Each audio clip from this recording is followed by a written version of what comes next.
from where it is now, because parents all over the political spectrum want choice. And that's really one of the ways to resolve this issue, to allow parents to put their children in schools that reflect their own values and are really in situations that are best for their children. Fantastic. Bob Lukey of the John Locke Foundation, thank you so much. I'm so glad you gave us a little perspective, because sometimes we focus so much on the money in these campaigns and some of the conflict in these issues, but this is a core one. It really has been a big part of this election. Thanks, Bob. I appreciate it. So Teresa, you have an update. Another race has been called. Yeah, so Patrick McHenry, I was just looking out at his opponent here. He is a Republican candidate for District 10. He has won his race over Pamela Gannant. I'm probably mispronouncing her name, but he is the winner. He was declared the winner. Okay, all right. Yeah. So we'll be watching that pretty closely. Yeah. We do have a few more of these. If we want to put that one up, there he is. There's Patrick McHenry, Pamela Gannant. So Patrick McHenry is another one who I think we are going to see big things from in the future. If Republicans again take the House, I think we'll see him emerge maybe in a whip position, or who knows. He's really become sort of a rising star in the Republicans while they were in the minority during this last time. And I think we're going to see him do new things, particularly if Republicans do take the House. He really has captured a lot of attention there. He's been really effective for his district, and he's developed some real leadership skills there. Yeah. I'm looking forward to seeing what happens. So Ray, one of the things we've pulled a lot and we've talked about a lot, because you get so many columns after the Roe v. Wade Dobbs decision. What's your thought on how influential abortion was as an issue on North Carolina voters? Well, I think it was a Politico piece that talked about this. It talked about two Democrats who were running in swing districts out west in Nevada, and they were trying to tell their party for a month, saying, look, this abortion issue is not working for us. There's kitchen table issues that are impacting voters, and they're just not that interested in this right now because of all the other problems that families are facing. So it's not a winning issue, and whether Biden, White House is talking about it, or the National Party is talking about it, they're talking about the end of democracy. These are not kitchen table issues, and so I think that's kind of what happened with abortion too. It's just something that at the end of the day is not important to most suburban voters in America. There may be some real liberal urban voters that are going to vote for Democrats who are very staunch about that issue and help turn them out. But I think for most independents and most suburban voters that swing a lot of elections, it's just not a crucial topic for them right now. Sure. So Brittany, thank you for joining us. I appreciate it. She joins us now, and you've got kind of a background where you know a lot about abortion as a public policy issue. What are you seeing and what are you hearing from people on the ground about why this either did or didn't land? We'll find out throughout the evening tonight whether it did or didn't land with North Carolina voters. I really think this is an issue where people are realizing that while the Dobbs decision did change how we see abortion in the United States, and it put it back down to the state level. And I think a lot of people, especially in North Carolina, are finding that the laws actually didn't change that much because it went back to the states. And so North Carolina is actually seeing a bit of influx in abortion, actually, because some people are coming from other states to have an abortion here. So it's been kind of an interesting issue to really see how this has not been a big impact as I think many people were predicting it would be. Very interesting. Now, Brittany Raymer joins us now, and you know a lot about this particular issue. Do you think that Democrats were really speaking to their base and they thought it would mobilize them? Did other things overshadow it? What are you hearing? So what I'm seeing is that they were really thinking this would motivate women especially, that this would be a galvanizing issue for them, and they would be like, we really, really need abortion, and if we don't have this, we're impacting women's rights. And I think they're finding that while that does resonate with their core base, independents and others are still very split on this issue. Abortion remains a 50-50 issue in this country. About 50% of people remain on this pro-choice side, and about 50% are pro-life. And so this decision from the Supreme Court actually really didn't end up changing that, as I think, as much as people thought it would. So this has been a very interesting outcome, and I feel like there was a bit of a wave at the beginning of the initial reaction, but I think as people have found out that, at least in some states, really things have not changed that much.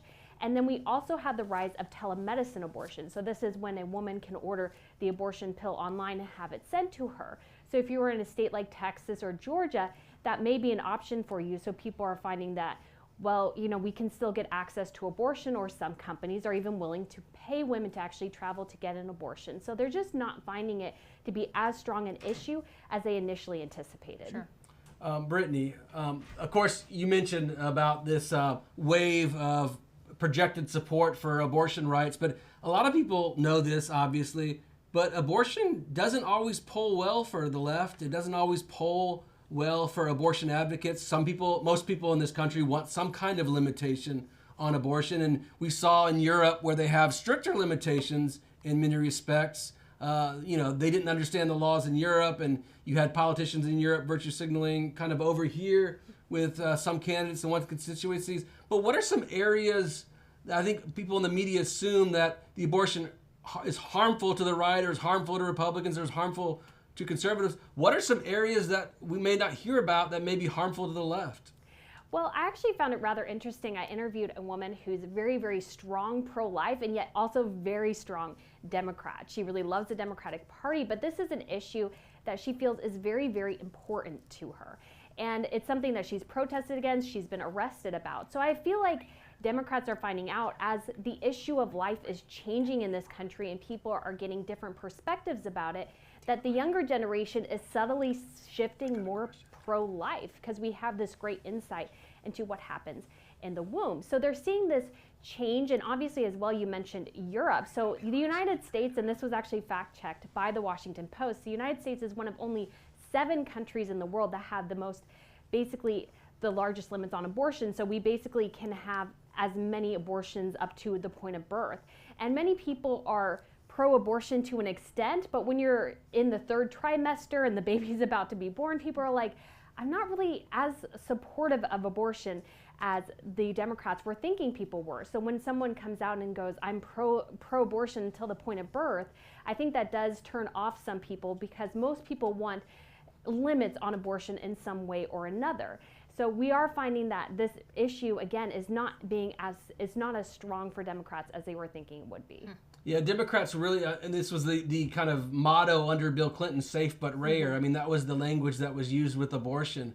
And we've seen a hard tap to the left that almost abortion, with some constituencies, it appears to be like sacramental-like. You saw the New York State House cheering when they said that there would be no limits on abortion. Basically, up to the moment of birth, there was going to be abortions allowed in that state. So what are some things, I guess, how has technology kind of changed this debate around this issue? Because that's one of the things that has changed kind of in the last 30, 40 years. I mean, we see you can go in and get an ultrasound now, but there's just so much technology, I think, that young families, young couples, women can experience now. How has that kind of fundamentally changed the debate, and do you think it'll change the debate in the future as technology advances? Oh, absolutely. The 4D ultrasound technology we have is huge. I even was scrolling through Twitter today, and I saw a picture of an infant, and they had the picture of the baby in the womb in a 4D ultrasound,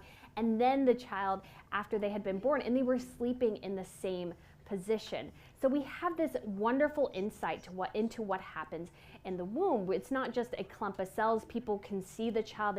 There's MRIs where you can see children moving inside the womb. So there's been this great technology that we've seen. In addition, we're also having some great advances in terms of babies who are being born very, very premature, up to 20, 21 weeks. We've had babies be saved who are born at those really, really young ages that many medical professionals thought were impossible. Actually, one of the earliest children who was born at about 21 weeks, I think 4 days gestation, only survived because the doctor asked the mother, well, do you want us to try?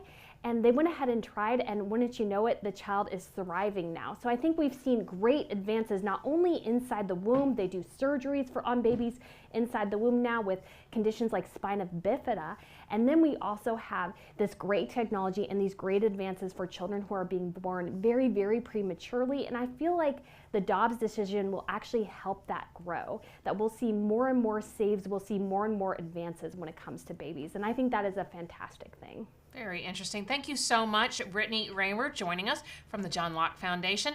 I appreciate your contribution this evening. Yeah, thank you so much. All right, great. Well, we're going to take a quick break, but one thing we got to note is that we're still waiting in about 300,000 early votes, mostly from sort of rural counties. So, still there have been several races that have been called, among them Patrick McHenry, Valerie Fouché, Deborah Ross. A few races have been called. We're also watching, of course, North Carolina Supreme Court races very, very closely. We're going to take a quick break, and we're going to see you on the other side. And please keep right here, Carolina Journal's live stream of the 2022 midterm election night.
Welcome back to Carolina Journal's live coverage of the 2022 midterm elections. My name is Mitch Kokai. I'm senior political analyst at the John Locke Foundation. You've already heard from Ray Nothstein, who is opinion editor at Carolina Journal, and now joining us for the first time is CJ's deputy editor, David Larson. And David, welcome to the broadcast, or the live stream. I keep saying broadcast from my broadcast days, but thanks for joining us. Yeah, glad to be joining you guys. What are some of the main things you've been focusing on during this election season? Well, during the whole election season, I guess I've been keeping a close eye on the U.S. Senate race, because there's only a few close races nationally, and the North Carolina one has initially it had pretty close polling. I think Bud is starting to pull away in the last couple weeks, but it's been an interesting race to watch. And we also have a few. And you played a very important role in one of the side stories in that, and that was whether we would have a fourth candidate on the ballot. Matthew Hoh of the Green Party, you were one who broke a lot of that news.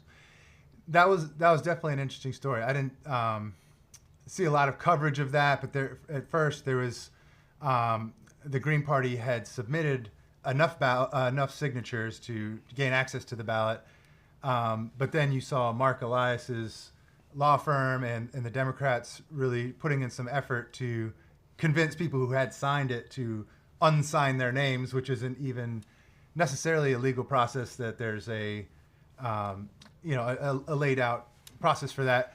But so we talked about that a bit. We had some recordings of them calling people and saying, "Are you really sure you want to sign that? You're going to hurt the Democrat. You're going to make Ted Budd win." So that was an interesting story for sure. It had a lot of twists and turns, as you know. You covered some of the court cases that were involved in that, but eventually Matthew Hoh was allowed to be on the ballot for the Green Party, and the Libertarian was already on the ballot. So each party has, the left and right both have not only the majority, a mainstream party, and then also third party and fourth party. So that was definitely interesting.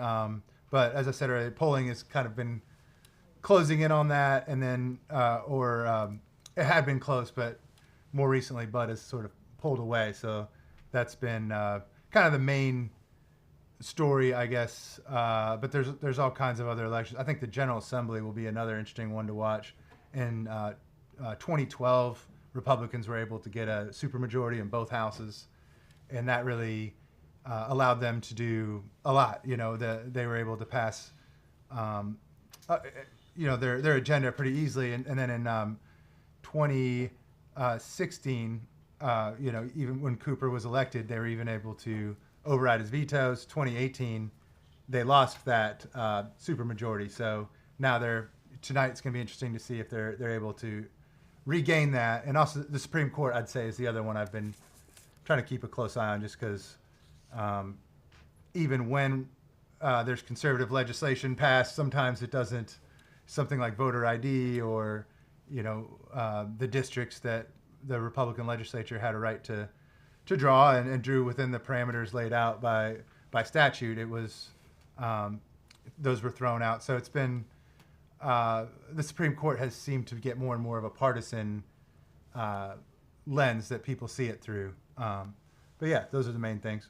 Yeah, that's going to be very interesting. And you mentioned it just a little while ago, the General Assembly. And in a few moments, we're going to bring on Andre Beliveau, who is Strategic Projects and Government Affairs Manager for the John Locke Foundation, to talk about the things that he's been following. Before we bring on Andre, though, I wanted to mention that we've been talking about some of the results. We know that media outlets have already called some winners in congressional races. And we should emphasize, when we say that this person is called or that this person is the winner, that is a call from a media outlet. This is not the Board of Elections. The Board of Elections is not going to call anything tonight. They will count votes, they will report votes, but they don't actually say someone has won until they count all the ballots days from now. And so we've all seen networks call states, obviously Florida being the famous one, but we've seen networks call states, Georgia for Bill Clinton in 1996 against Bob Dole. There's been other examples where states were called, and of course, I think Arizona last election, I believe some people called it, some didn't, and then it ended up being a bad call for yeah. Right, and we're not saying it's wrong that these Right. these candidates probably do win, but it's a media call. It is not something officially from the Board of Elections. But we have already heard several of the members of Congress and at least one candidate running to replace a member of Congress have been declared by media outlets as winners. Greg Murphy, Valerie Foushee, Deborah Ross, Patrick McHenry among them. I also wanted to point out, and if Ralph could bring up the screen right now, you'll see that we have the judicial races. And I'm using this as a bit of a proxy of what we have as the Democratic versus Republican generic ballot at this point, because at this point you're seeing these state Supreme Court and Court of Appeals races are all at about the same percentage. And so right now it looks like it's about 51-49 Democrat, with Lucy Inman, Sam J. Ervin IV leading their races that way, and several of the appeals court races coming out the same way as well. So we'll see that change as more ballots come in. And I'm sure this was mentioned by you all before, but it's sort of the typical way it lays out. The voting comes in is early votes tend to favor, in North Carolina at least, Democrats, and then the election day votes often favor Republicans. So if you see an early lead for Democrats, if it's narrowing, it might mean a lot of the election votes going to push the Republicans past that early Democrat lead from early voting. Yeah, and this is a tweet from our elections expert, Andy Jackson, who says, it looks like Ted Budd will pull ahead of Sherry Beasley between 9:30 and 10 p.m. Very interesting to see. Yep. Very interesting to see. Well, we mentioned earlier that we were going to be hearing from him. Now let's bring him in. Andre Beliveau is Strategic Projects and Government Affairs Manager for the John Locke Foundation. Great sounding title, Andre. I think that means that you spend a lot of your time not only thinking about strategic things, but spending a lot of time with members of the General Assembly, which makes sense because you joined us after working there. What have you been following? That's right, Mitch. Yeah, I mean, as we're seeing with early voting here, I've actually been pretty pessimistic about the General Assembly's chances of getting a supermajority. I still think that the House is going to have an uphill battle to pull out a supermajority in the House. I do think we'll see them maybe with about 70, 71. I don't see them coming through to the full 72 that they're going to need. The Senate, though, I think is a different situation. I think we may actually see a supermajority in the Senate. I think they'll pull it out with 30, maybe even 31 seats, and that kind of dynamic will be interesting. If we have a supermajority in the Senate and a simple majority in the House, that'll be interesting for us in the John Locke Foundation as far as what we do with our public policy agenda, but also I think what Republicans in the General Assembly will have to overcome so far as getting their own policy agenda through this next biennium. Let's remind folks that in our General Assembly now, the Republicans control both chambers. In the Senate, it's a 28-22 majority, Republicans over Democrats. On the House side, 69 Republicans to 51 Democrats. To get a supermajority, which means you could override a gubernatorial veto, you need 3/5. So you need a net gain of 2 on the Senate side, a net gain of 3 on the House side. As Andre was just saying, it's going to be kind of close to see whether Republicans could reach that. As someone who has worked in the General Assembly and worked with the General Assembly, what is the difference between supermajority or no supermajority for the issues that you at the John Locke Foundation care about? Well, I mean, a supermajority I think for us would be fantastic. It would make my job in government affairs, I think, a little bit easier so far as what we think we could get passed. But really, the major difference, I think, is this. I mean, a supermajority obviously means that they can override the governor's veto. Simple majority means that Republicans will have to get some Democrats on board for veto overrides. What I think will be interesting, at least what I'm seeing so far, the likely scenario right now seems to be, again, a supermajority for the Senate, but a simple majority in the House. That dynamic will be interesting. I think from the outside perspective, as someone who's bringing policy to the General Assembly, we'll know what the vote will be in the Senate, but it will be really finding those 1 or 2 Democrats in the House who might be willing to vote with the Republican caucus. And I think the dynamics are different. When you're talking about, budget negotiations, for example, I think that really does change how the General Assembly will operate with budgets. I think, the Senate will obviously, if they do get the supermajority, will have, an upper hand in negotiations. If they have to get one or two Democrats on board, I think budget negotiations will be a lot easier, even with a split between a supermajority in one chamber and a simple majority in the other. Where it gets tricky, though, I think, are some of these other policy areas, particularly like something revolving around social policy. I don't know that you get necessarily one or two Democrats on board on something like abortion or something like a Second Amendment policy debate. The dynamics between getting something like constitutional carry across the finish line, or maybe getting rid of something like the Jim Crow era pistol purchase permit repealed.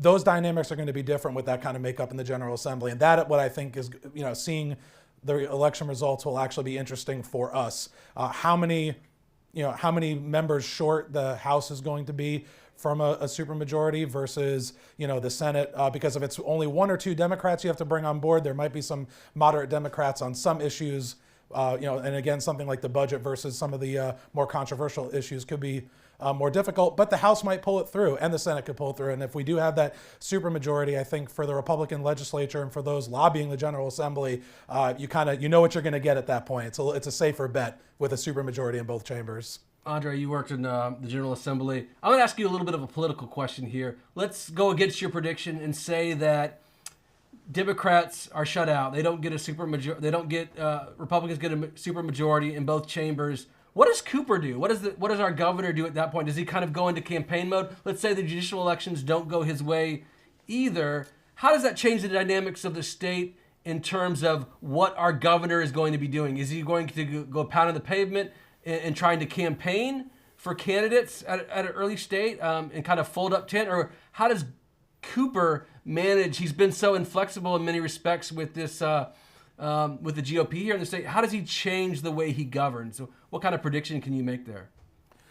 Yeah, that's interesting, Ray. I mean, I think what you'll see if we do have a supermajority in both chambers in the General Assembly, I think Democrats and including Governor Cooper will just start looking to 2024. I think they immediately go into campaign mode. Every vote becomes political at that point. Every vote becomes, trying to run the narrative from their perspective. So, I think. We'll see probably just as many vetoes as we've already had. I think he holds the record. I'm sure Mitch can correct me if I'm wrong, but I think he holds the record for the most vetoes of any governor in our state. So I don't think that'll change. Of course, the General Assembly will have the votes to override him, and I think at that point it becomes a political game for Governor Cooper and the Democrats to just every time there's a veto override to just democracy is hanging in the balance, right? And I think if we do see that supermajority, I think it just becomes political games preparing for 2024. So, with Ray said, what would happen if, you were slightly off and they were able to get a supermajority? I'm curious, if there were a GOP supermajority in both chambers, and you could kind of shoot for the moon and have whatever policies advance those that you could do with a Republican supermajority. What would you most want to shoot for, you think, or with the legislative agenda? Is there something in energy or something in another policy area that you think would be a really good priority to shoot for in that scenario? Yeah, I mean, in a Republican supermajority scenario, I think obviously we've already made great gains in the tax environment in North Carolina. I think anything we can do to increase that, to get our personal income tax down to zero, anything we can do to improve the tax environment, I think is something that our organization will definitely be shooting for. I think Second Amendment things are on the table there with a supermajority. I think that changes the ball game to maybe looking at something like constitutional carry in North Carolina. Election integrity issues will be at the top of the list there. More transparency in elections. Definitely energy policy. I think you would see. I think sort of regardless of what happens, everyone's monitoring the implementation of House Bill 951, which was our transformative bipartisan energy bill here in North Carolina that really is, for all intents and purposes, the conservative response to the Green New Deal. I think sort of regardless of what happens in the General Assembly, you'll see oversight on energy policy. But if there is a supermajority, I think you might see appetite, depending on what the Utilities Commission decides to do with their decision in the carbon plan in December. I think you'll see an appetite of the General Assembly, particularly in the Senate, to maybe revisit some of the provisions in House Bill 951. Andre Beliveau is Strategic Projects and Government Affairs Manager at the John Locke Foundation and has experience working at the General Assembly. Expert analysis. Thanks so much, Andre. We look forward to hearing more from you as the session kicks off again in January. Thanks so much. Thanks, guys. Great being with you. Thanks. Thank you. Coming up in just a bit, we will hear from the top researcher at the John Locke Foundation, the head of our research division. That'll be coming up in just a bit. But fellows, I want to point out that earlier we talked about sort of the generic Republican versus Democratic ballot. And I don't know, probably 40 minutes or so ago, I was looking at it. It looked like about 54-46 Democrat. Now it's getting closer and closer. Republicans are inching back up. The last time that I looked at that judicial ballot, Lucy Inman and Sam J. Ervin IV, Democrats were still leading, but their lead was really falling very small. And we already saw some of the appeals court races in which the names are a little bit better known. The Republicans have come ahead. Donna Stroud, who is the chief appeals court judge, now leading her race. So I think we are going to see, as more of the votes come in, right now we're seeing about 2.5 million votes being counted at this point. As more votes come in, it's going to, that calculation is going to change. So I'd like to ask both of you, before we get to our next guest coming up in just a bit, what so far has been the most interesting thing that you have seen, either during the course of the day or as we've seen returns come in? Let's start with Ray. Well, I think one of the interesting things that we've seen is just sort of the reaction, right, to this potential red wave. If you're taking a big picture approach, you've had the Biden administration, and Donna and I talked about this real briefly in the last segment, but this idea that we're going to focus on democracy, right? Democracy's under threat. I think that's a fascinating kind of narrative to double down on when you have record inflation, at least for the last 40 years, when you have some of these kitchen table issues where people are suffering, and you're focusing on this narrative about democracy being under attack or democracy being under threat. And I think we'll see as the night goes on, was that an effective argument? You had the two former presidents, Bill Clinton, Barack Obama, who came out in support of this narrative, who campaigned in certain spots around the country around this important issue to them about democracy being under attack, democracy being under threat, and we're seeing if that narrative played out. And so to me, I think that's just fascinating to have two former presidents, along with the current president, saying this thing in a very hyper-partisan environment we live in now. It may not be surprising, but if you look at it, I can't remember a time where former presidents were talking about elections and saying democracy was under attack. Yeah, and of course it was a joke, but our colleague Dallas Woodhouse had tweeted at some point earlier today that if democracy ends at the end of this election, you're going to hear about it first on Carolina Journal in our live stream. Right. So, David, what have been some of the most interesting things you've seen so far? I think for me, it's the rise of the unaffiliated voter. That there was a time not too long ago when both parties, you'd have people registering as Republicans, registering as Democrats. Now, for the first time, we have the largest registration is, I believe that happened a couple months ago. It's now surpassed both parties as unaffiliated voters. And so there's really a sense among voters, I guess, that they are willing to take a step back from both parties and think about what their top issues are. And in our polling at John Locke and elsewhere, it seems like this election, the top issues were the economy and inflation and crime. And so within those two issues, when they drove down deeper and asked voters, unaffiliated voters, who they trusted more on those issues, they trusted Republicans more on both of those. So it's interesting, they're not maybe registering as Republicans, but they're the issues that are of most importance this election seems to be ones that they're trusting Republicans more on. So I think that's going to, as Ray's talking about narrative, that Republican narrative, it seems to be having more effect, looking at inflation, looking at fentanyl, looking at the rising homicide rate, rising prices. Those are the issues that are unaffiliated voters are gravitating towards, whereas the threat to democracy or abortion, which are the two main ones that I've seen, Democrats generally, those haven't Or shown everyone's up. a MAGA. Everyone's a MAGA. So those two things seem to be appealing to that unaffiliated voter that there's a big rise of right now. Yeah, you mentioned the rise in the unaffiliateds, and I want to get both of your takes on this. It seems to me there are at least a couple of factors that play into that. One is just a growing number of people who don't want to bother with either of the parties. They may be conservative, they may be progressive, but they just don't want to have to deal with the parties.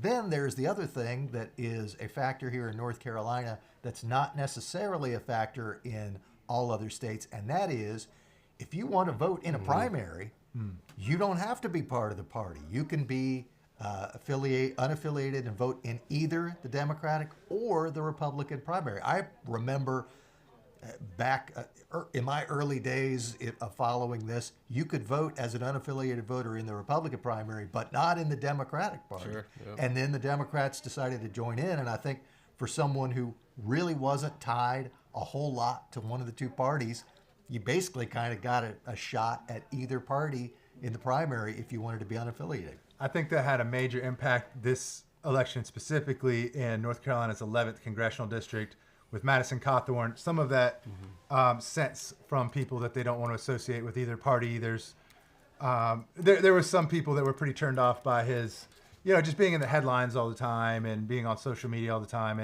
And they were able, those unaffiliated voters, you could see it in the data, they showed up to vote in the Republican primary, primarily to vote out Madison Cawthorn, it seemed. And so, now Chuck Edwards, if the race hasn't been called for him, it will probably be soon.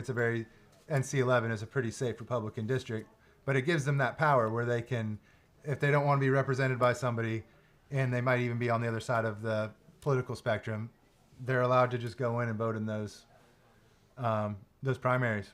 Yeah, you mentioned that 11th district race, so let's go ahead and have our friends, Ralph Ciari, Bill Capps, sitting there. Pull up the screen so we can see what's happening in these federal races right now. We see that with about 2.6 million votes now counted, Sherry Beasley's lead over Ted Budd diminishing now. It's about 49 to 49. She has a lead, but it's getting smaller and smaller. Don Davis still leading in the first. Deborah Ross, she has been called a winner in the second. Greg Murphy called by media outlets. Dan Bishop by as the a winner in the AP third. has Yep, been Dan called Bishop. a winner. Valerie Fouché also called the winner. She will be the one who will replace the retiring David Price. Virginia Fox leading. Kathy Manning, this has been one that we thought could potentially be close. Manning still having a lead right now over Christian Castelli in the sixth. David Rouser has a lead in the seventh. Bishop, as you mentioned, Dan Bishop in the eighth being called. Richard Hudson still having an interesting race with Ben Clark, the state senator who decided not to run for the Senate again, to instead run for the U.S. House. Patrick McHenry's been called a winner in his race. And you mentioned the Chuck Edwards race. That one a little bit closer than some of the other ones we're seeing, but that could be because we're seeing still mainly Democratic votes rather than the Republican votes in the 11th district there. But Edwards already with a lead, so that bodes well for him. Alma Adams, no problem for her really in the 12th. In the Wiley Nickel Bo Hines race, which has been watched very closely with the votes that we have in right now, Nickel having about a 10-point lead, 9 or 10-point lead at this point. But that, of course, is still with a lot of votes to come in. And then Jeff Jackson leading in the 14th district. So very interesting in those congressional races. And let's now go ahead and turn to our colleague. We're going to bring him in. He is the Senior Vice President for Research at the John Locke Foundation and leads our research division.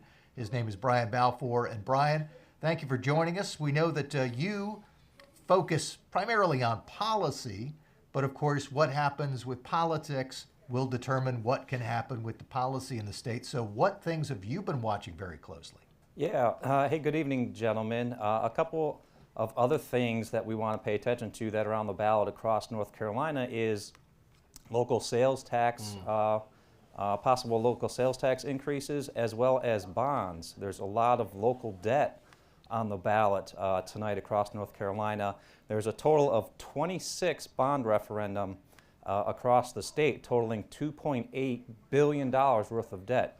So that's really important looking forward for voters, especially because there's a lot of implications for potential tax increases that local tax increases that might need to be raised to help service that debt moving forward.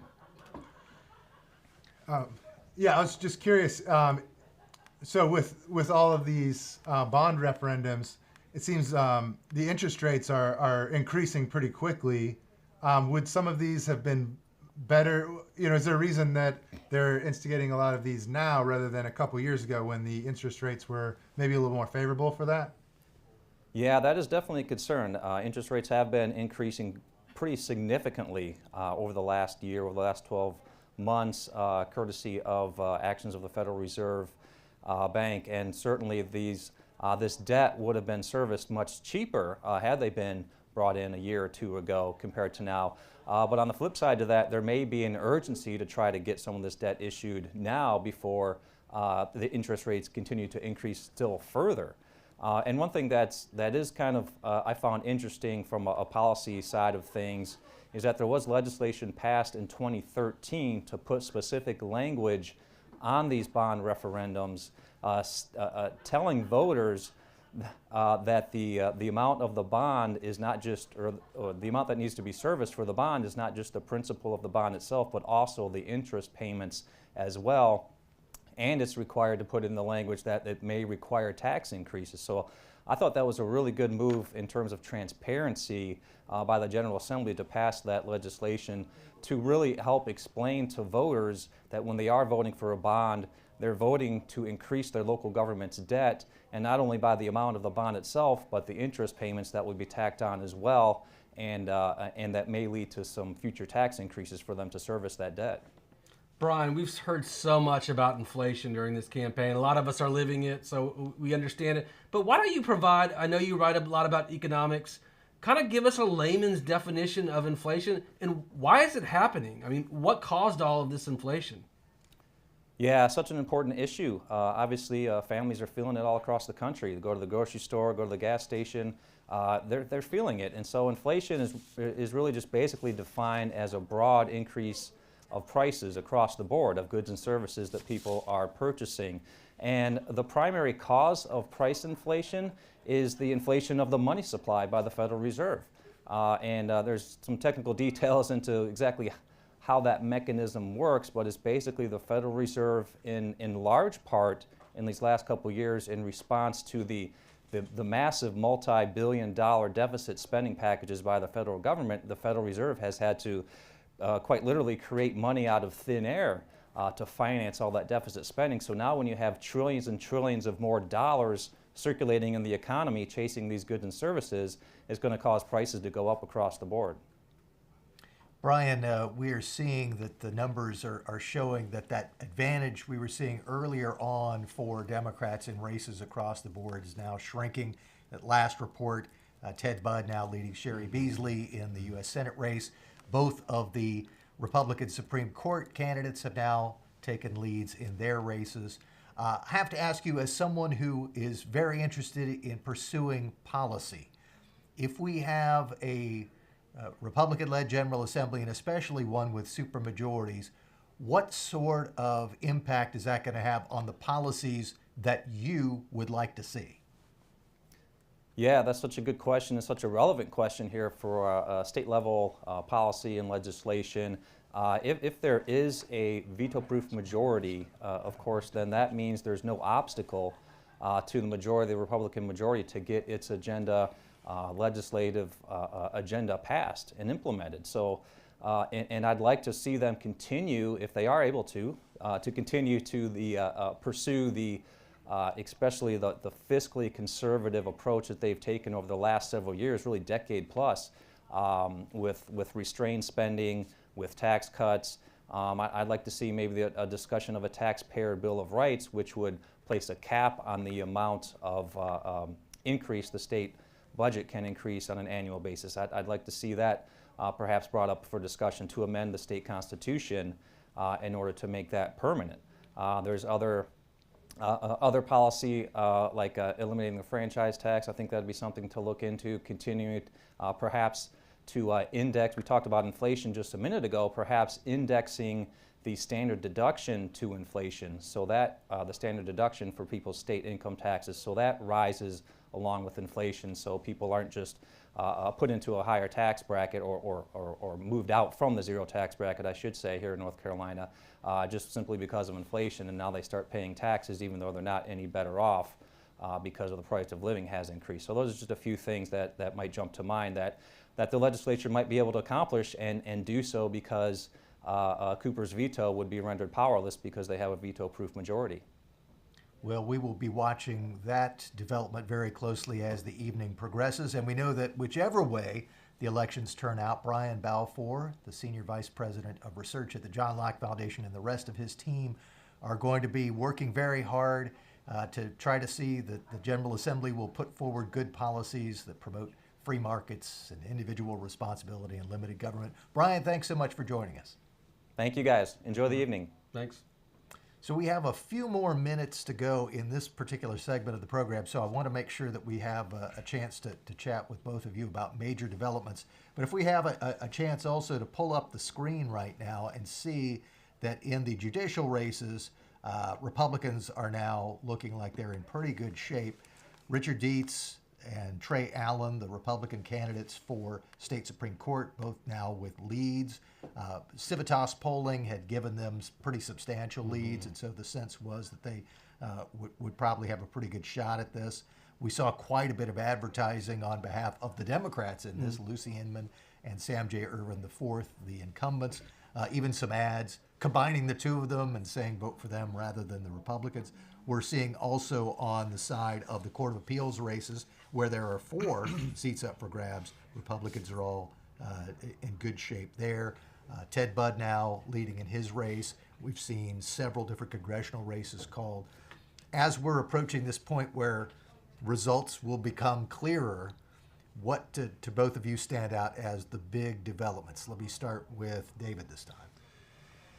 I think just breaking that plane. So if the Democrats, because of early voting, they kind of jump off to an early lead.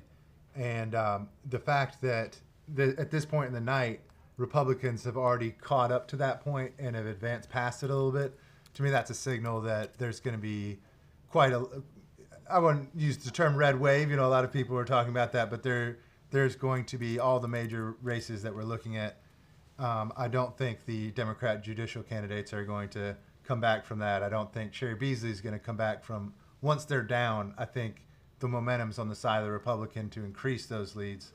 And in places where they're not yet ahead, I think it will show that those will continue to close in. Like Hines and Nickel and NC-13 has not closed in, but just based on the bounce of Republican to Democrat, I think that could narrow. But otherwise, yeah, the judicial races and Budd, those are big wins. Yeah, and those races, the congressional races, and even more so legislative races, it's really hard to tell where things are going if you don't know which votes have already been counted. Right. Sure. Because unlike the statewide vote, it could be that you have a big group of Democratic votes counted and not many Republicans, That's or true. vice versa. And so it's really hard to say much about those. The statewide races are a little bit easier for us to tell. Ray, what's been really standing out to you? Well, I think the judicial races are a big deal because you had a lot of judicial activism in this state. I mean, I've lived in a lot of areas, and when I moved to North Carolina, I thought,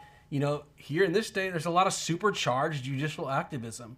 And I think voters paid attention. I think, as an opinion editor in writing on this, I think a lot of voters are upset when they go to the polls and they vote for a constitutional amendment and it gets overturned. And they don't understand why. And so they can read the opinions and there can be some fancy judicial reasoning.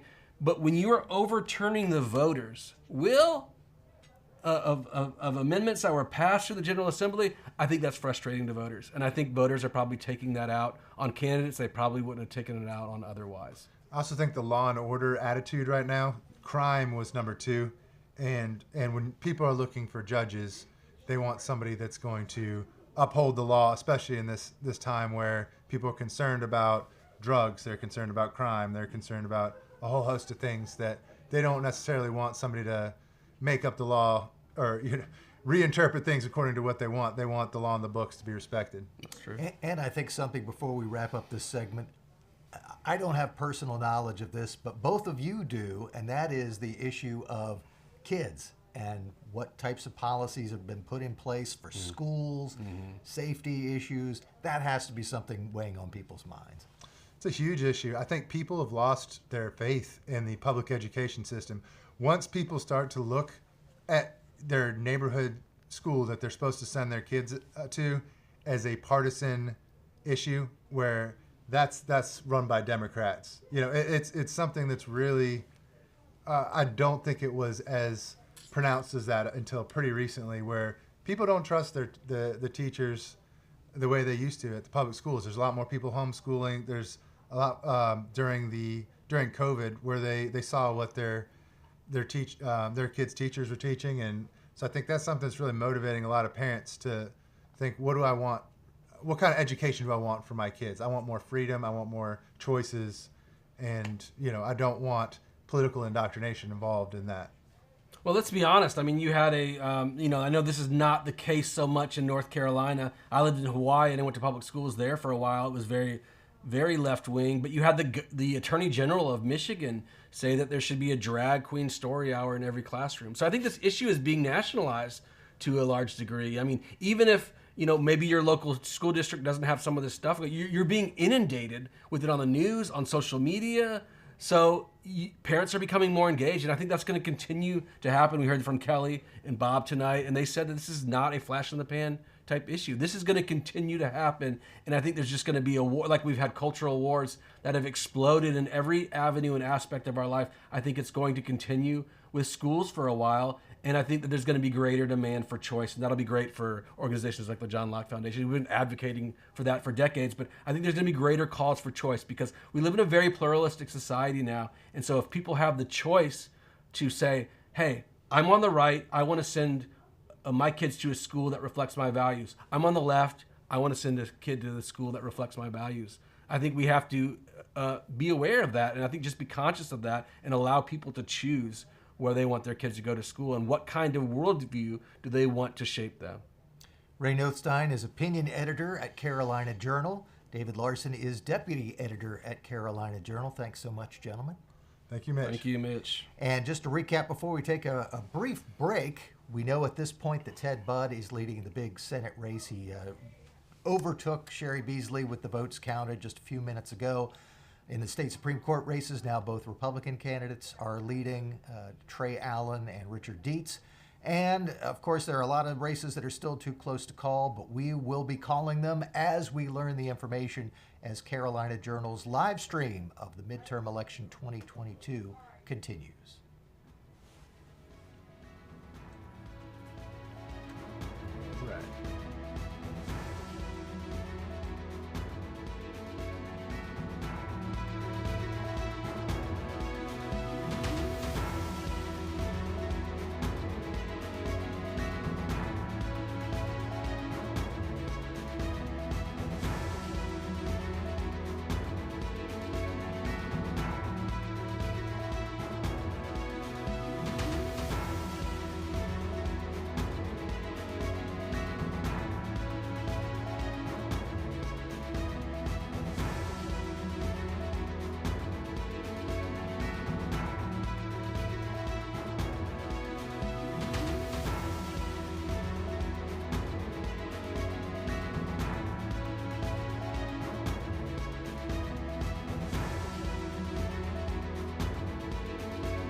All right, thanks for sticking with us here at Carolina Journal. We're covering our election returns in this 2022 midterms. I'm Donna King. I'm the editor-in-chief of the Carolina Journal.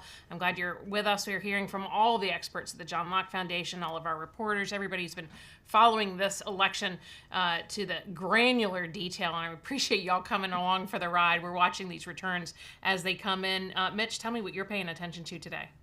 I think the main thing that I'm watching right now Sure. is just sort of the generic statewide vote. Right. Because there are a lot of races that people don't have a strong inkling one way or the other for a particular candidate. They're just going to vote for a Republican or a Democrat. Sure. And I think in a lot of cases that's true with these court races. People have decided they're going to vote for a Republican or a Democrat. Early on, I looked at that and you saw sort of a generic 54-46 for the Democrats. As the evening has gone on. Now it's more generically 51-49, 52-48 for the Republicans, and it'll probably continue on that path, maybe even larger for them, and that bodes well for other people like Ted Budd running against Sherry Beasley because he surpassed her in the votes at about the same time that was happening for the judicial races. Sure. Ralph, you can put that up. We've got the North Carolina State Board of Elections returns at this point. Richard Dietz, Republican, leading Lucy Inman for 51-48, with about half the precincts reporting 49.8%. Keeping in mind, Richard Dietz is a Republican who is on. They're both on the Court of Appeals right now. Richard Dietz has a background, and he calls himself, working class background. I think he went to Wake Forest. Lucy Inman from the Daniels family of News and Observer, and Josephus Daniels' background. And then Trey Allen is leading Sam Ervin, 51-48. Trey Allen, former Marine, Republican. Sam Ervin is defending his seat on that court. He's the incumbent Democrat, but taking a lot of heat for some decisions that they've had in recent months. And remember, one reason why we're focusing so much on these races is because the partisan balance on the state Supreme Court is up for grabs. Right now, it's a 7-member court. They're all elected. They all now have party labels as of the 2018 election. And so you have 4 Democrats, 3 Republicans. We have seen a number of decisions and rulings this year in which the 4 Democrats have ruled on one side, the 3 Republicans on the other. The 2 seats that are up for grabs are both now held by Democrats.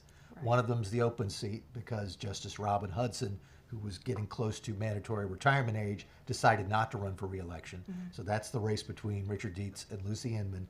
And then there's the race in which the incumbent Democrat, Jimmy Ervin IV, grandson of the famous Watergate senator, is running for re-election. And if both of these races hold as they are right now, Republicans would go from having a 3-4 deficit on the Supreme Court to having a 5-2 majority. In a lot of cases, that's not going to make a difference, but on cases where there's some sort of partisan element to it, it could, like redistricting, voter ID, the future of opportunity scholarships, it could make a big difference. Sure, and Amy Cook, the publisher of the Carolina Journal, we focused a lot on some of these cases the Supreme Court's Oh my gosh, absolutely. Yeah. And so you think about that, the majority, when I got here in 2020, it was 6-1 Democrat to Republican. So 6 Democrats, 1 Republican. And you think in the course of 2 election cycles, if these results hold, it'll go 5-2 Republican to Democrat. That is a total flip in 2 years. And a couple of things on that. One, I think you said the majority now, Republicans will hold the majority through 2028 at least, right? And then you start to see why those partisan cases that you mentioned, they were trying to rush those through. Sure. Right. There were several cases. Knowing that this was likely going to happen. Right. And the folks who are on the court right now will stay until January.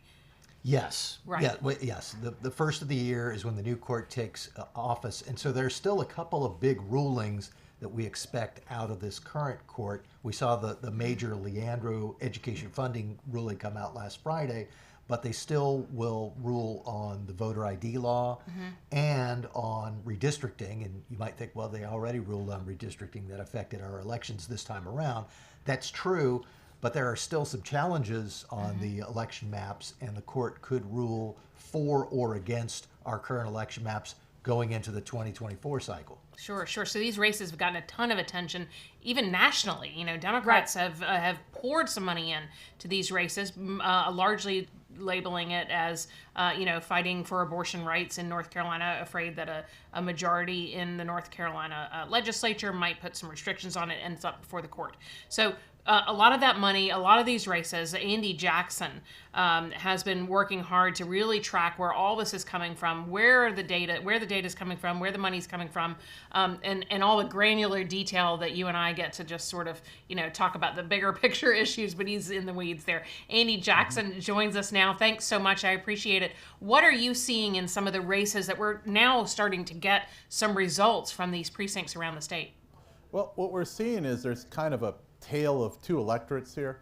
Democrats tend to vote disproportionately by mail, tend to vote disproportionately in early voting, and that's the reason that you saw so many Democrats up and down the ticket were ahead when polls were closing at 7:30, and then Republicans have been clawing their way back because Republicans tend to dominate in election day voting.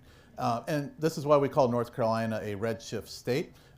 We saw that with Ted Budd. Ted Budd started this evening down about 260,000 votes, and he clawed up. He actually did better than President Trump. Budd pulled ahead around 9 o'clock. Former President Trump didn't pull ahead in North Carolina in the last election until about 10 o'clock. So what you're having is, with this dynamic, is when will the Republican catch up, if the Republican catches up in the race? So if you have a race that is right now about a 53-47 Democratic advantage, then you're probably looking at a really neck-and-neck race. If you have something going on where the Democrat is still up, say 60-40 or maybe 58-42, it's probably going to be a bridge too far at this point for the Republican. There's a lot of nuance there, depending on which precincts come in, and those are the things that we have to kind of continuously look at. For example, we had a state house race out in the eastern part of the state. We know the Republican's going to win because the Democrat in that seat has already had all of his precincts kind of come in for him. And so we're looking at those races as they come in. Things are changing really fast, so it's hard to pin down and say, well, this race is where it is now, because if you hit the refresh button, it's going to be different in about 15 minutes. Yeah, Andy, one of the things that's interesting is you mentioned some races that are now 53-47 Democrat. It's hard to say how that will turn out because it could end up going toward the Republicans. I'm looking right now at one race that's a very high-profile race that's in exactly that territory, the 13th District Congressional race. Sure. Right now, the Democrat Wiley Nickel with an advantage of 53-47 over the Republican Bo Hines in that new district that's in the south part of the triangle. That's going to be a very interesting one. Given the types of numbers that we've seen come out so far, is that one that Hines might be able to eke out still? It's possible. He could pull that out. If he does, he'll probably pull ahead around 11:30 or midnight as the last of the ballots come in. Obviously, he would like to be closer to 53-47 at this point.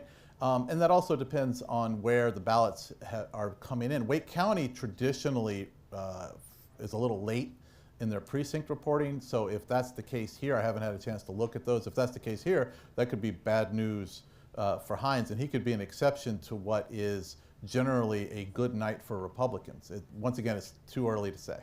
One other interesting thing that we should note is that Andy, who is the director of the Civitas Center for Public Integrity, one of the things that you do that's very valuable for all of us is put together this Civitas Partisan Index that tells us how the various districts should perform in sort of a general year election with no red or blue lean to it.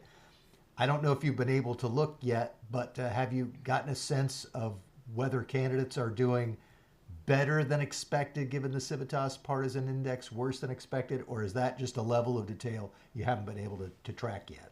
Well, we've seen Republicans are generally doing better than expected based on the Civitas Partisan Index. Now, I will say the Civitas Partisan Index is what we call a baseline indicator. It looks at the fundamentals of the district. So if you had a generic Democrat against a generic Republican, what is the likely result? And of course, you don't have generic candidates running against each other. Some raise more money, some are better campaigners. Republicans seem to have a tailwind this year. So we were expecting Republicans generally to do a little bit better. And there's going to be variation like that. So if you look at the places that we thought would be competitive, where it looks like Democrats may hold on, especially say in the state Senate races, you're looking at districts around Wake County, around Mecklenburg County. Those areas have been trending more Democratic. The places where Republicans are really beating expectations are in the more suburban and rural areas. Andy, I want to flip it a little bit because you were talking about if we were talking about Wiley Nickel and Bo Hines being down and could be 11 o'clock or what. So Ted Budd took the lead at roughly 9 o'clock, right? And he is now up 50.3 to 47.7 for Sherry Beasley. 60% of precincts reporting, 40% ballots cast. So, if that's the case, so project that out. Is that a 5-point win? Is that a 6-point win? And historically, if that is the case, that would be huge in North Carolina, would it not? He would certainly be helping. It'd be an indication. I don't know what kind of coattails he would have for other candidates, but it's certainly a sign that Republicans are doing well, along with the judges that are running statewide, doing well this evening. This is looking close to maybe a 53-47 if things continue the way they are. And so by North Carolina standards, that's a pretty big win for a statewide race. Especially for Senate, right? Oh, certainly. And so, Budd would be slightly ahead of the polls, and that's also been a trend in the last 3 Senate elections in North Carolina. Republicans have outperformed the polling average by about 3 or 4%. Budd will maybe not do as well as far as outdoing the poll numbers, but that's only because he's doing so well. He did so well in the polls going ahead into this election. So Budd's kind of slightly beating expectations, probably. It's really a question, and it looks like those state judicial races are going well for Republicans.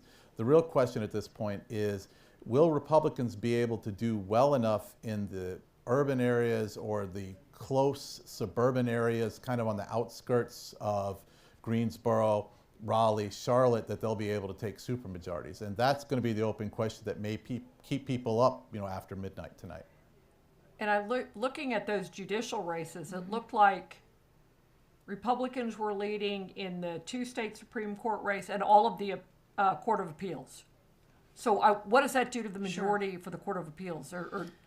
Right now, the Court of Appeals is 10-5 Republican. They all sit in 3-judge panels, so they don't sit as the whole Court of Appeals. It's 10-5.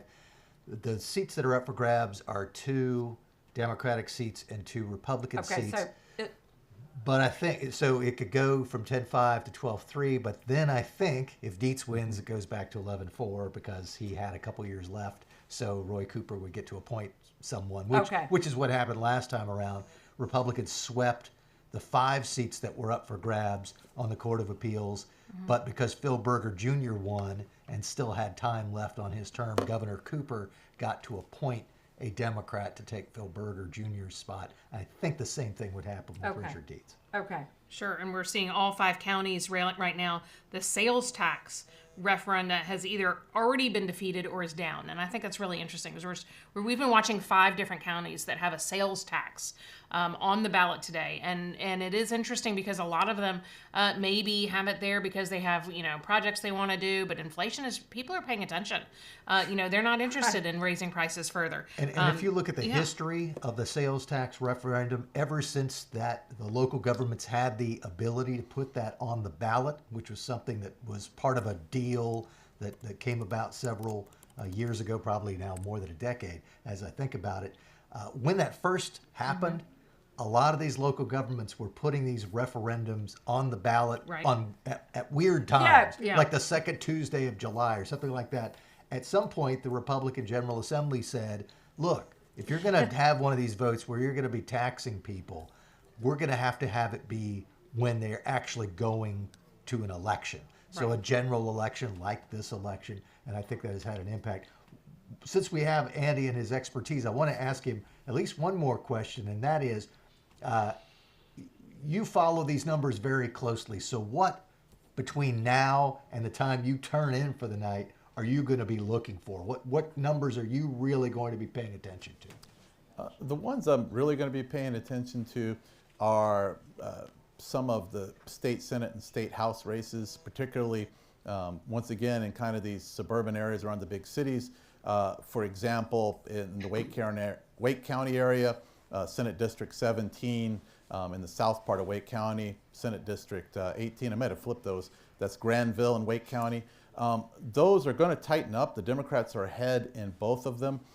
It looks like Republicans can probably get supermajorities without winning some of those suburban districts, but this will be the difference between, say, having a win and having what some people call a Roman triumph, where you're going to have super majorities, where people don't even have to show up every day to the legislature to make sure you can overcome vetoes, because there's going to be a couple of other people to have your back. It would be a very comfortable operating environment in the General Assembly for Republicans if they can win some of these suburban districts that are still close. And we're going to be having Dallas Woodhouse join us in just a little bit. And I think Dallas would probably tell us from his conversation with the legislators that they like having majorities. They would love to have a supermajority, but I think some of them don't want to have a really huge majority, because then it's the problem of herding all the cats. Sure. I mean, I think they ran into that 2011. They took over, after 100 years of Democrats having control of the North Carolina General Assembly, and they just had a wave there, and they took over in a supermajority. But you're right, there's some challenges there, because North Carolina is a fantastic state. We've got deeply rural, we've got deeply urban, some amazing people here, and when they send their representatives to Raleigh, wrangling the cats is never easy. Listen, coming from Colorado, which was a purple state trending blue, I used to call it green, progressive left green, coming to North Carolina, which purple state, I would say, based on the experience I've had, trending red now. The politics of this state, this is a fun place to be. It is. It is a lot of fun. So Andy, any predictions you have you want to throw our way before we have to let you go? I'm generally not good at making predictions unless I have a ton of numbers in front of me. I do say it looks like you're going to have supermajorities in both chambers, perhaps a little more comfortably on the Senate side. Very interesting. I wasn't sure that we were really anticipating that. Yeah, going into tonight. We'll have to ask Dallas when he's on. What does that mean for Governor Cooper? He's got 1,000 opinions. I'm sure we're ready for him. We're ready for him. Thank you so much, Andy Jackson. Anything else you want to ask Andy before he heads out? I think we're good, but we do want to say that Andy is the director of the Civitas Center for Public Integrity, and you can find tons of great election data and analysis by going to johnlocke.org and clicking on the button for that center. And read Andy's book. Yeah. Oh, yes, for sure. About the 2020 election. I actually just gave one to my neighbor, Andy, so I have to pick up another copy. Yeah, you can for reach him. out and get it at johnlocke.org and get it there. What Yep. happened in 2020? I'm looking forward to it. Right. Oh, can I do a plug real quick? Please. Sure. Of course. If anybody's in the Asheville area, I'm heading your way this Thursday. I'm speaking at the meeting of the Buncombe County Republican Women and the Blue Ridge Republican Women Thursday around lunch and Thursday evening. Fantastic. Good. All right. Well, tell them we said Good hi. plug. Good plug. All right. Thanks so much, Andy Jackson. Great to talk to you. Appreciate you sticking it out and contributing here this evening. Thank you. Thanks, Andy. I think now is a good time to remind folks that we've been following on the congressional level, not just that big Ted Budd-Sherry Beasley race where Ted Budd now has the lead, but there are several contested races for the U.S. House of Representatives where it seemed to be potential for neck and neck. specifically looking at the 1st and the 13th and maybe even the 6th. Right. In each case now, with 65% of the votes in, the Democrat has the lead, but it's not a huge lead. We see in the 1st district, Don Davis leading Sandy Smith, Don Davis being the Democrat, about 53% to 47%. If we look at the 13th district, which is, of course, the Wiley Nickel-Bo Hines race, once again, it's the Democrat Wiley Nickel, 53% to 47% for the Republican Bo Hines. And then in the 6th, which sort of emerged more recently as one that might be in play, this is one where you have Democratic incumbent Right. Kathy Manning. Those first two races are open seats. Kathy Manning has a little bit larger lead, 56% to 43% for Christian Castelli. So it'll be interesting to see how those turn out as we get final results. Sure, sure. Very interesting. Okay, so now, he's been on our phones, of course, all evening. Dallas Woodhouse, who is the author of The Woodshed here at Carolina Journal. We love getting his pieces in every week, and he's always full of opinions about what's going on. And there's nobody that I know that has his ear to the ground, knows what's going on more than Dallas. Dallas, I'm so glad you're here with us. All right, let's see if we can hear Dallas. By the way, just so folks know, Dallas is completely in tune with North Carolina politics, but he is in South Carolina right now. Yes. He is actually heading up a sister think tank, the South Carolina Policy Council, one of the original state-based think tanks in our network. So Dallas is down there running that organization, but of course keeping close tabs on everything we are doing here in North Carolina. You can take the boy out of North Carolina, but not North Carolina out of the boy. Of course, Dallas, are you Am I here yet? There you are. There you go. Now we got you. Who would have ever thought I would say, where is Dallas? I can't hear Dallas. No kidding. So Dallas, before you came on, you were sending us a message that at least one Democratic incumbent in the legislature looks like is going down, Brian Farkas. Yeah, couple things overall. Let me just say, I mean, I'm not in the business of calling races for the Locke Foundation, but I'll call them for myself. Okay. And the Bud race is over, and the state court races are over. I'll give you an example. By my count, it was at 9:03 tonight that Bud went ahead. Tom Tillis in his winning election, his last two winning elections, did not go up until right at 11 o'clock. One of the most respected political consultants in all of North Carolina, Paul Shoemaker, said that if Republicans came out of early voting only down by 100,000, that would be a sign of a red wave and a rout. By my count, they were under 100,000 with 8 relatively small, but still 8 Republican counties that had yet to report their early votes. I mean, those are just incredible numbers. We'll have to see if Sandy Smith pulls ahead in CD1. Even though he's down right now, my sense is that Bo Hines will pull that out before it's all over. There's still a ton of election day vote out. I will say that Wake appears to have done pretty well for the Democrats.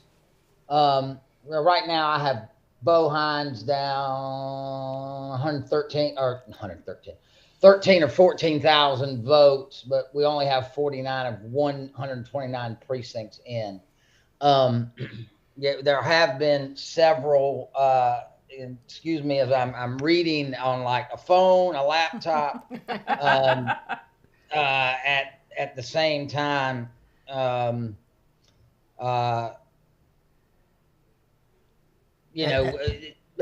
so far there's a couple of incumbents that have gone down in the state house, Democrats. The guy down in Farkas and Greenville, Terry Garrison has gone down. Stephen Ross has reclaimed his seat in Alamance. Republican Ted Davis in a tight race in New Hanover. I think that will at the end come in for him. So I sort of agree with Andy that the Republicans are right on the cusp in the House. Republicans may hit 72. And so we're looking at that. But it is clear that Republicans more than held their own. There's still a lot remaining. A lot of the suburban vote is not reported, but a couple things are clear. One, Republicans held and built on the strength in the rural areas. Two, they really rebounded with white women, white females in the suburbs, which had left them a lot under Donald Trump, but those have tended to be somewhat Republican-leaning votes. Sorry, Diet Coke sip there. Well, you know. That's his endorsement deal. Yep. A couple other things I would note that I still think this, we'll be a little while unpacking this. But I think this really has the potential to be an extraordinarily bad night for Democrats. I mean, it's already been a bad night. They have lost the Supreme Court. But they have done it by, they're going to end up losing it by fairly substantial margins. I'm pulling up the latest results right here. Okay, and right now we have Richard Dietz up by 5 points over Lucy Inman. Same thing, Sam Ervin over Trey Allen. Excuse me, Trey Allen over Sam Ervin. So roughly, Republicans are leading in all of the statewide 6 judge races by roughly the same margin, somewhere 52 to 47. That is basically matching. It's actually a little better than Ted Budd. It's interesting. As you know, for you guys who have reported on the lock polls and written about the lock polls consistently all year long, the lock polls showed the Republican judicial candidates adding 2 points to the Ted Budd margin of victory. I think we had that in every poll this year, Amy. And right now, that is exactly what is happening. Yeah. Go ahead. Can I ask about 2 specific? These are state Senate races. What do you think about Michael Lee and down in New Hanover? Looks like he is down by 688 votes right now. So I'll jump in on that one. I noticed that the fact is Republicans get the supermajorities if they win the Bobby Hanig seat. And Bobby Hanig is up right now. That's about 9 counties in the Northeast. It is Senate 3. They also need the Michael Lee seat. Now Michael Lee right now is down 668 votes. But remember that he is catching up as every precinct comes in because those are election day votes. That is basically an even district, straight up 50-50. And it appears to me to be tonight that the electorate has shifted 5 points in North Carolina. So at the end of the night, Lee will probably win that by 4 points. It could be as low as 3, could be as much as 6, but I feel pretty sure that he will come through. Can I ask you about one more? Yeah. How about Val Whitehead? Applewhite. Yeah. Val Whitehead. Yeah. Applewhite. Sorry. Yeah, and Wesley Meredith. Yeah. So that is interesting because right now I would say the Republicans in pretty good position. They're only down by less than 3,000 votes, and it looks like to me that no election day precincts are in for Cumberland County.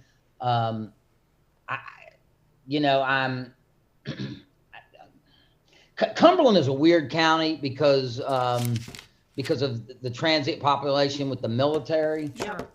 And so it can do some funky things, but that to me looks like a Republican win. Now, again, I could be wrong. Yeah, and just to remind you, if Yeah. anybody doesn't know, the reason that we're paying attention to that race is Democrat Kurt Devier used to had that seat. Was beaten the primary by Val Applewhite, mostly because Governor Roy Cooper, also a Democrat, threw his support behind Devier's primary opponent, and she won. There's a very good Carolina Journal cartoon That's about right. this. That's Yes, right. that Yeah, is exactly. So he voted with Republicans on a few key things that Governor Cooper didn't like, and took an unusual step to appear in an ad for a Democrat's primary opponent. And so we're watching that closely to see what kind of coattails Governor Cooper might have in that race around Cumberland County and Fort Bragg. And he also. So I'll point out another one. I think Republicans may be disappointed. They were hoping to win the Northern Wake seat. There are still 27 precincts remaining, but Mary Willis Bode now has about a 7,000 vote lead. So there's a way to go on that. I'm looking at the other Wake seat. That is Mark Cavallero versus Sidney Batch. Yeah. Right. Now, right now, Cavallero is down 9,000 votes, but we have no election day returns in. So I think we have to wait and see on this. If you guys can bear with me, I'm looking. Dallas, while you're looking, I have another question for you to ponder, and that is, you've been involved in a lot of campaigns. You've watched a lot of campaigns. Historically, this year was supposed to be bad for Democrats anyway. You've got Joe Biden. Not only does he have bad poll numbers, but it's always bad for the president's party in the first midterm. What has made this an even worse year for Democrats and better year for Republicans potentially? What do you think the factors are on the ground that have made this such a good year for the conservative candidates? So I can't. Well, I think of course, I would look at it a little differently. You know, as Amy has pointed out, the obnoxiousness of the Democrat-controlled Supreme Court probably have kept the Republicans from trouncing the Democrats as they deserve. And when I say that the district. I don't think that's how she put it, but I get yours. Well, I mean, in other words, if you look at the congressional districts as they were drawn by the court, they were done with no rhyme or reason. They were not drawn to maximize competitiveness. They were not done to maximize compactness. They were drawn to maximize Democrat victories and make sure that they won a minimum of 6 seats. And it very well might be that they do that. That they may end up doing that, even though it is a really bad night for Democrats. I mean, we're tracking this to be a 6. I mean, I think it's on tracking to be exactly what the Real Clear Politics average win is for Bud at 6 points. All right, so I'm looking at some of the House races. Republican Larry Yarborough will lose in District 2. That was expected. Republicans knew that district had been redrawn. That was heavily Republican. It looks like Democrat Howard Hunter in District 5 is going to be upset. So that is one. There's only 4 precincts left, and there's about an 800 vote margin. So I would say Bill Ward defeats Howard Hunter III. That is a flip there for the Republicans. Timothy Reeder has defeated Brian Farkas in Greenville. That is another pickup for the Republicans, so that puts them at +1. I think that The Hurtado. Well, that's another one I was watching. Ricky Hurtado. Tell me what. Yeah. what's I think going on Dallas mentioned Ricky that one. Hurtado Steve is Ross losing. winning. Steve Ross is going to recapture that seat. That's right. You That's did say interesting. that. Okay. Yeah. Okay. Ted Davis has gone back up in his race in New Hanover County. That is always a close seat, but he has gone back up. um, Ken, Ken Fontenot, who I got to know Ken. Ken ran as an unaffiliated member of the House a few years ago, but he was connected to the Republicans. He almost won as an unaffiliate. He has gone up over Linda Suggs right. in Wilson. So right now, help me do math. Down one in Yarborough, Republicans. They picked up Howard. They've picked up Ken Fontenot. They're going to pick up Alan Chesser over James Galliard. That is the district in, that race is over. That race is literally over. All the precincts are in. So that is a Democrat defeat in Nash County. So are we there? Are we at a... They would need to be net gain of 3. Okay. So do you see Well, I think- 3? I think that's it. I think. Is that the last one? Okay. So you needed a net 3, but you needed 4 once Larry Yarborough went down. Right. So defeating Howard Hunter is 1. Defeating Brian Farkas is 2. Ross beating Hurtado. That's 3. Yeah. So you're skipping out of order here. I have to go down the list. Sure.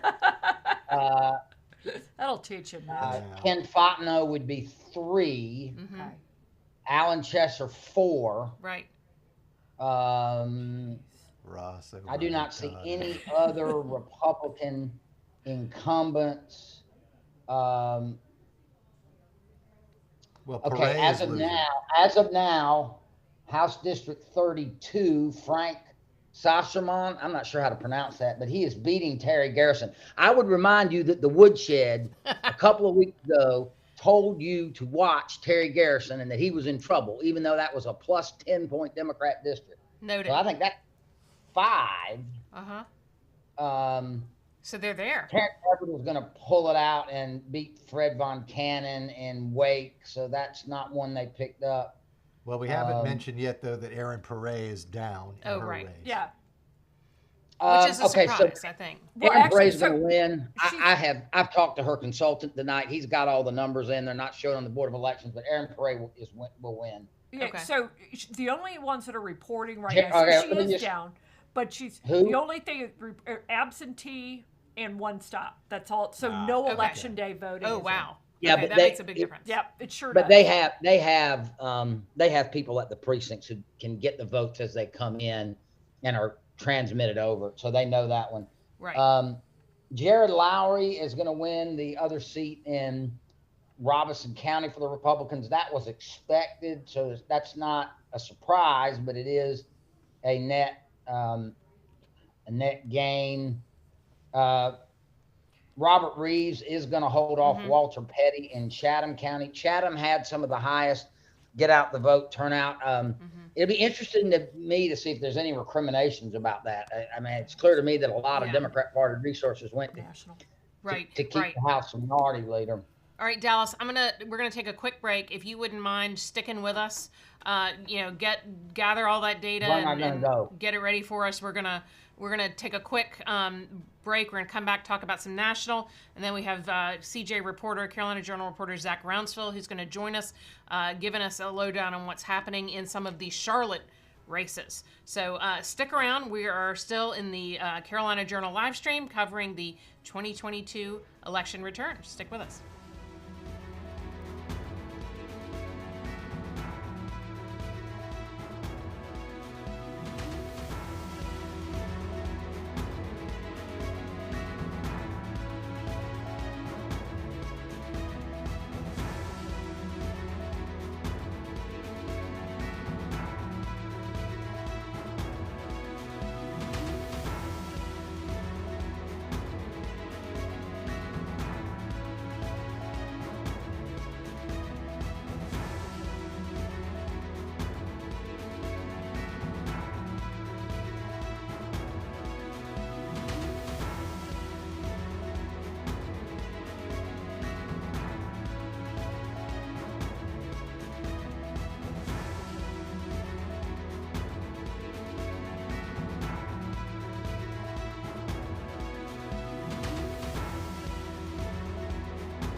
All right, welcome back. We're keeping up with all the information on these election returns, any called elections, some of the details that are coming in.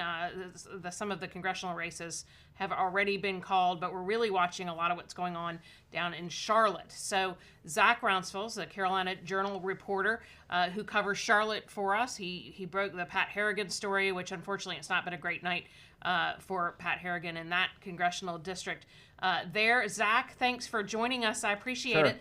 Tell me what you're seeing in some of those races that are coming out of Charlotte. Right. Yeah, it's always tough in Mecklenburg, Donna, in terms of Republicans trying to get a strong foothold. They look for partisan balance. They try to make some ground, make up some ground with some of the, depending on how the races shake out. The energized base with volunteers. It's unfortunate. You're talking about the Pat Harrigan race and the Tyler Lee races in congressional districts 14 and 12. But overall, it's to be expected with Mecklenburg County being such a strong Democratic area. Sure. Down in that area, we saw a slate of city council members, young Republican city council members who really tried to make a good showing. I think the only one there's only one that really survived that I guess July race. There, Mitch, you remember we covered a little bit about that. There were some good up and comers there that just didn't fare as well as I thought. Yeah, Tarek Bokhari put forward that slate, and he was the only one that ended up winning and very close. I'm sure Zach has more information on how that turned out. Yeah. Yeah, it's just overall with the Charlotte City Council races. I know that the Mecklenburg County Republican Party had an apparatus in place, a big get out the vote effort for over the summer with a summer is coming theme, and it's just. They had a good ground game and they tried their best, and there was a lot of enthusiasm going into the race, but unfortunately it just didn't work out. The numbers weren't there. But that's not to say that there isn't a lack of enthusiasm. Everybody that I talk to on the ground continues to be involved, continues to put forth a good effort despite the odds. Yeah, sure. So what issues are big in the Charlotte area? I know housing is a big one. People talk about, light rail and transportation, and it's an urban area, but it doesn't mean that Republicans have given up on it just because it's an urban area. Those issues are resonating. Inflation still hits Charlotte. Right. What are you hearing from people there? Yeah, I know one big thing that people talk about a lot, and a lot of things I see, especially on social media, and a lot of the things that people talk about, going door to door and things like that, is education. A lot of people are concerned about what's happening with Charlotte-Mecklenburg schools, some of the things that kids are being exposed to in the lower grade levels. There's a lot of groundswell, a lot of opinion surrounding some of these issues, and parents are obviously concerned, and it's something that needs to be addressed, I think. And we have Republicans, school board members who are, willing to put forth the effort to run and to combat some of these issues. Those races look like they didn't turn out as well either. I don't know what the latest poll numbers are for those, but that effort is there too, along with the House and Senate races. Sure. Yeah.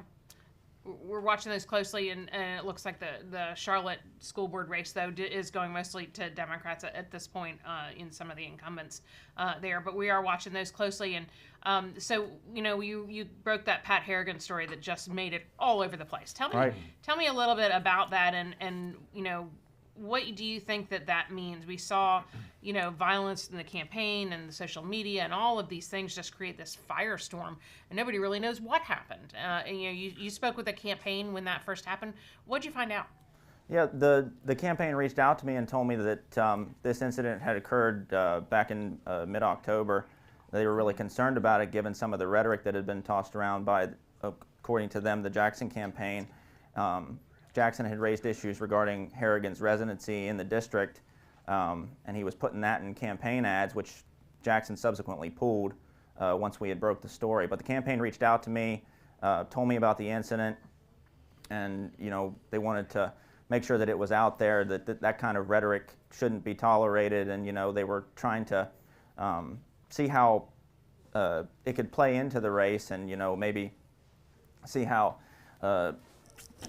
we could fix some of the rhetoric in terms of being in such a close race. I know that this was a district that leaned Democratic, and Jackson had technically been favored for, but having those kinds of ads put out there, having that kind of rhetoric, and making sure that the tone of the race was put down a little bit was important. And that's something that the Harrigan campaign told me they wanted to highlight. Sure.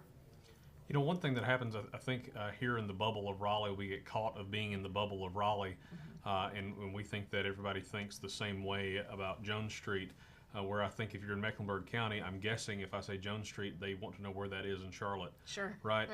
So my question How is... far from trade and tryout? Right, exactly that. Right. So looking at a lot of those, and there's some really interesting legislative races going on down in Mecklenburg County. A lot of names that we've seen for a long time. Former Representative Bill Brawley running again this time. Looks like he's down right now. Rachel Hunt, who is currently in the state house running for a Senate race, obviously the daughter of former Governor Jim Hunt. But my question is, what are you seeing in those races down there? What do, I don't know if there are digital ads or mail or anything like that. What are people running on down in Mecklenburg County for state legislature? Right, those races are close. I know I looked at the latest CPI, the Bill Brawley race, the Don Pomeroy in the lower areas of Mecklenburg County. There's, again, going back to what I was talking in terms of the groundswell of support, volunteerism, and enthusiasm. There's a lot of that. A lot of the campaign ads that we're running for Bill Brawley and Don Pomeroy, again, stressing the education issues, the increases in crime. These are issues that voters had cared about, and that the candidates had tried to highlight. Increases in the crime rates in Charlotte. There were also issues of transportation too, education, all of these things, the economy, inflation, all of these things that you get with the big city. These are issues that the candidates tried to motivate voters for and motivate their get out the vote efforts for in those close races, are the ones that were supposed to be close. Sure, we'll be watching those really closely. Zach Reynoldsfield, thank you so much. I appreciate it. Carolina Journal reporter from Charlotte. Anything you want to talk to him about? I was just going to say we should reset the scene now, and Zach did a great job telling us about the Charlotte races. But for those who have just sort of tuned in the last few minutes, left to right on your screen, Amy Cook, who is the CEO of the John Locke Foundation and publisher of Carolina Journal, Donna King, editor-in-chief of Carolina Journal, Donald Bryson, president of the John Locke Foundation. My name is Mitch Koch. I am a senior political analyst at the Locke Foundation. And the headlines so far tonight in North Carolina, Ted Budd looks like he's in pretty good shape in his race for North Carolina's open U.S. Senate seat at last report, up almost 4 points now on Democrat Sherry Beasley. Looks like Republicans are going to win not only the two state Supreme Court seats that are up for grabs, both of them now held by Democrats, but it looks like they'll win all 4 seats that are up for grabs on the State Court of Appeals. Still not sure about whether the General Assembly will go toward Republican supermajorities, though we'll be joined again in a few moments by Dallas Woodhouse, who was going through the various House races and saw 4, 5, or more that look like Republican pickups, with maybe just 1 or 2 flipping the other way. So that'll be interesting to see. A lot of important races.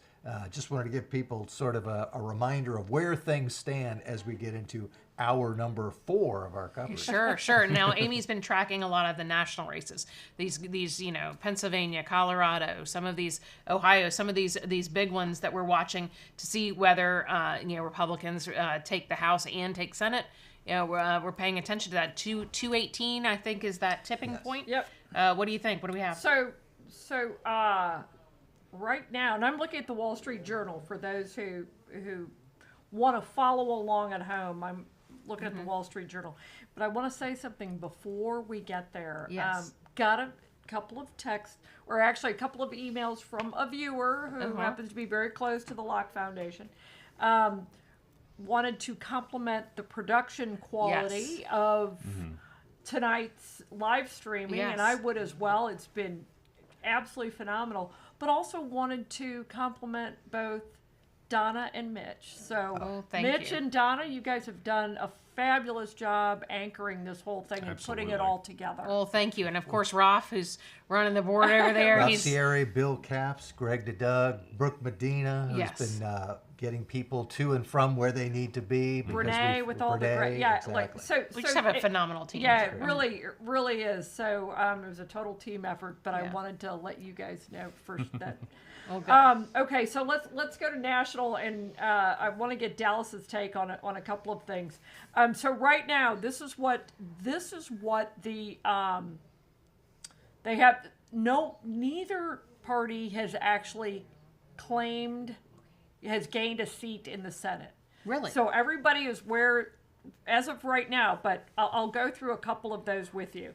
So, for instance, Herschel Walker, though, right now, the only one that would be close, Herschel Walker right now in Georgia is up 49.3 to Warnock's 48.8 with 68% of the state reporting. So would you say he's got the ball and it's on, Yeah, the, on the 4-yard line and he's thinking about whether to run a sweep or run it up the middle? Right down between the hedges. Yeah, Right. and I suppose it depends on whether that defense is all of Atlanta and Fulton County, which will make it certainly interesting.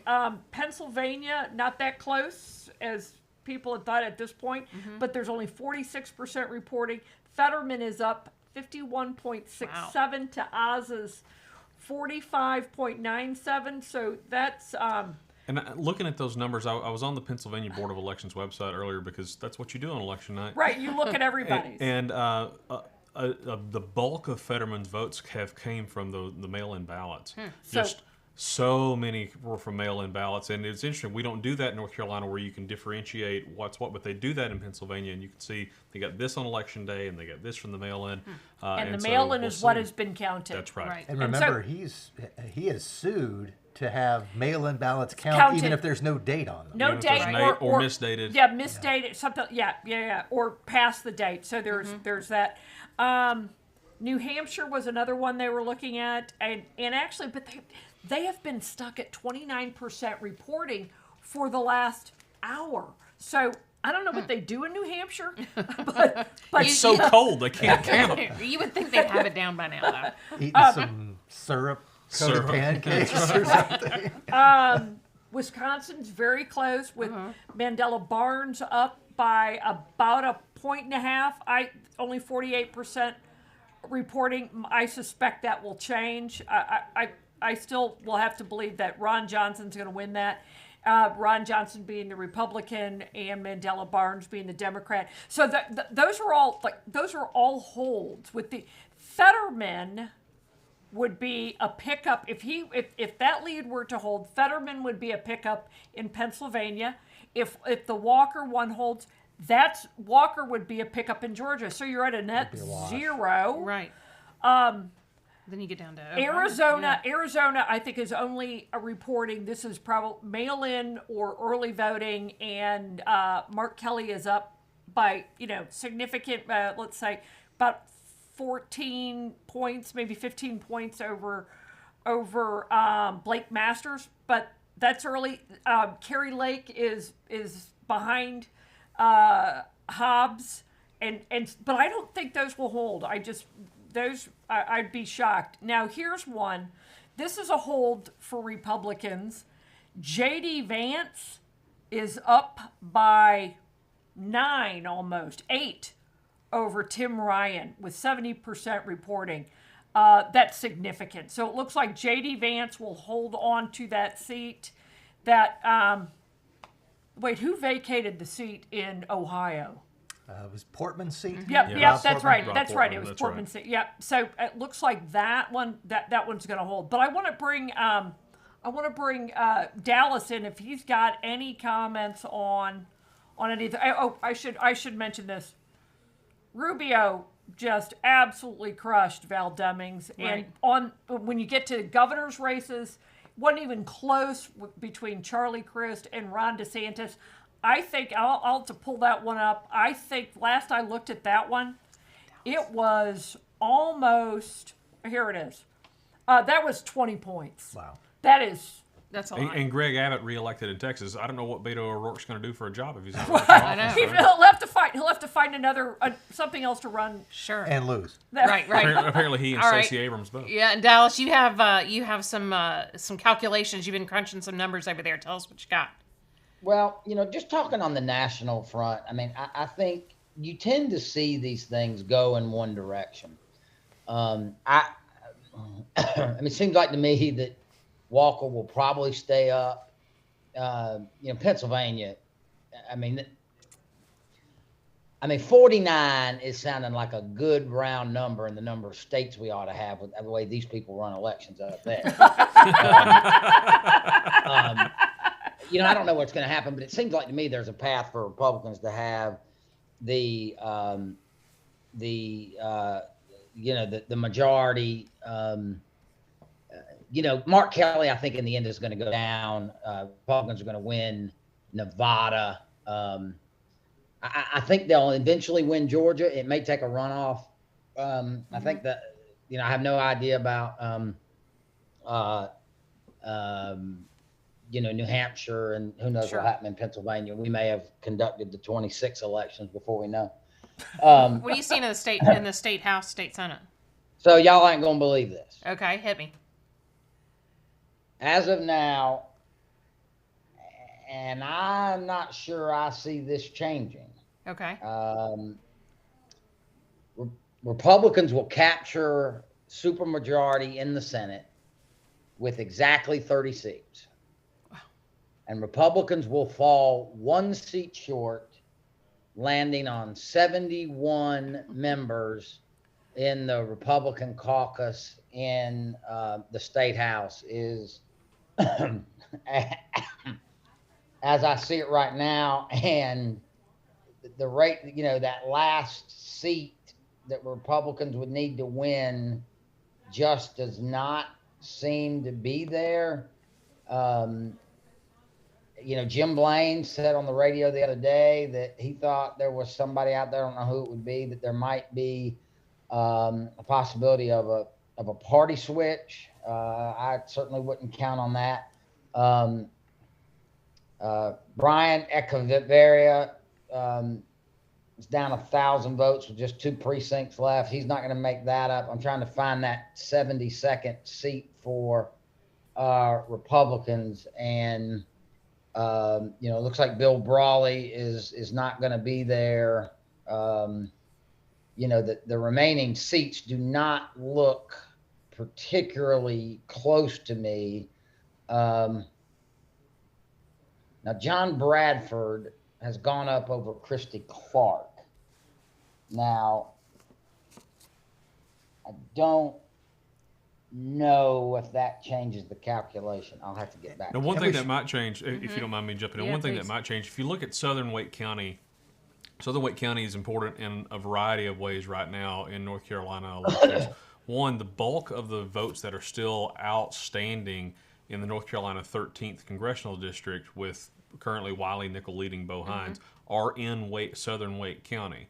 That is also the place where we have a very contentious state Senate race between Sidney Batch and Mark Cavallaro, and there is also the state House race between Aaron Paray, the Republican, and I've lost the other name. Who is Aaron Paray running against? Oh, Christine Kelly. Right. Yeah, now, okay, that's so with I already 0 of 13 know precincts reporting.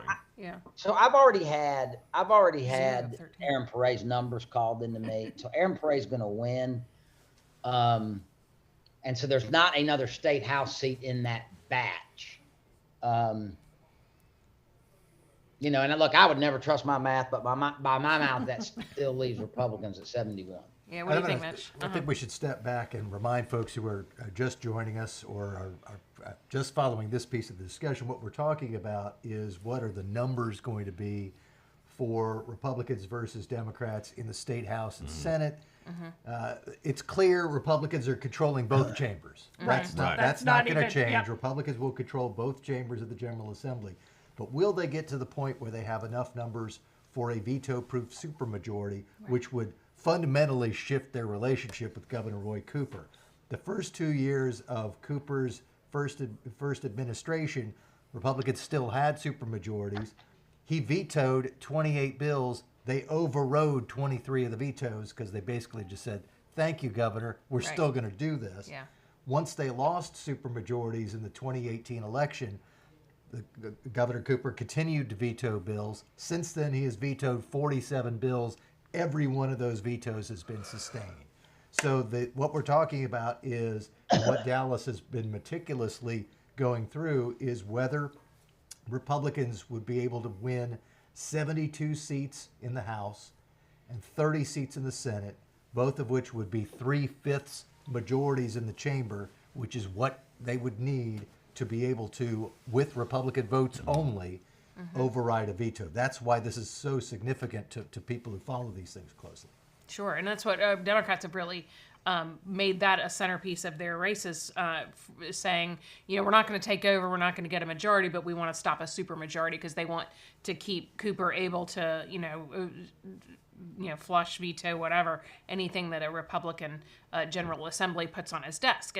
And so what I think it will do is, force them to work a little bit together. Democrats have tried to really keep their folks in the chairs to prevent that supermajority, and they may have done it by one. And that is, it is surprising in this environment. Dallas? Yeah. So I'm looking back. So Faircloth was part of the 71. Couple notes here. Certainly the guys that run the state Republican caucus will be disappointed. They did not get there. It's important to note, of course, that these districts are really not, they were redrawn by the state house at the barrel of a gun from a Democrat court. But Republicans will get to redraw all these districts again. Cooper being a lame duck, he can't really do anything to go after Democrats. It is not as if Republicans shouldn't be able to override some vetoes of the governor, despite being one person out. It is also going to be really difficult on the week where 2 Democrat members get the flu and are not there. I mean, you're going to see a very intense, some very intense times at the legislature with margins to override the governor so thin.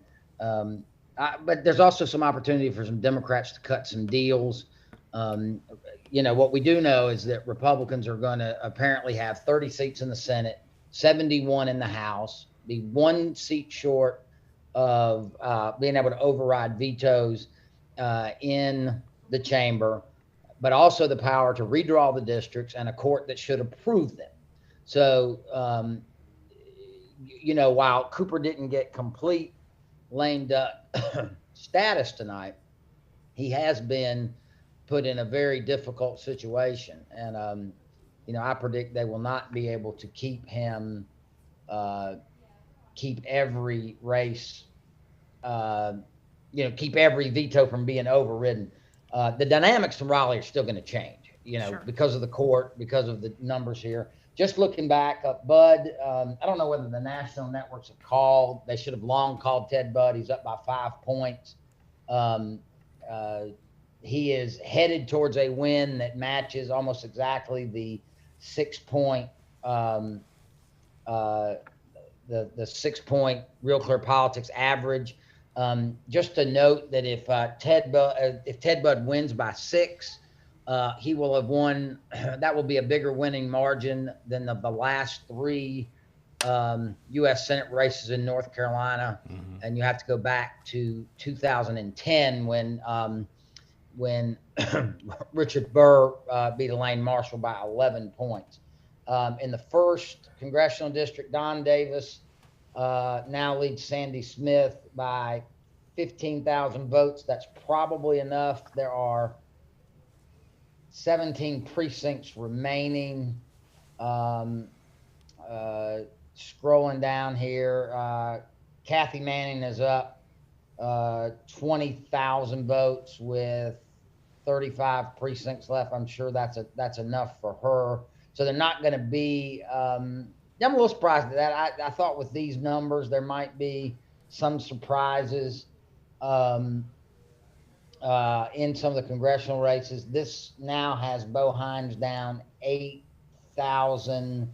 But again, as Donald described, there are a number of votes left out in that race. I just have to feel as that state is a pretty even district. Depending on who you talk to, maybe I'll point plus to the Republicans, plus to the Democrats. Well, that gets back to what I was talking about those Southern Wake County legislative districts. Yeah, right. For Bo Hines to win that race with the votes that are still outstanding, which are mostly Southern Wake County, he needs Mark Cavallaro in the state Senate race and Aaron Perret to win in Southern Wake County to pull him along into a congressional win.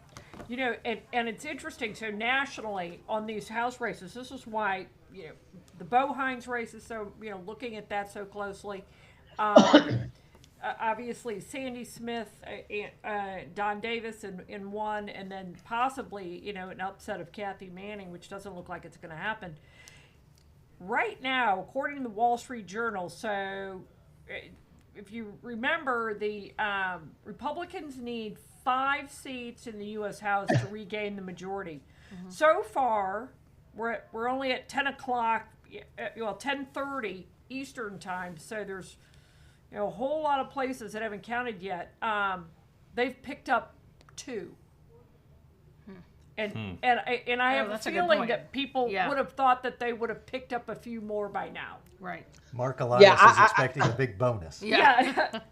I tell you, that does, to be honest about it, that doesn't tell me a lot. I mean, look at us in North Carolina. We still have huge counties out at 10:30. You know, the fact is we have made the counting of votes enormously complicated in our country now. Although it does look like Republicans fell short in some of the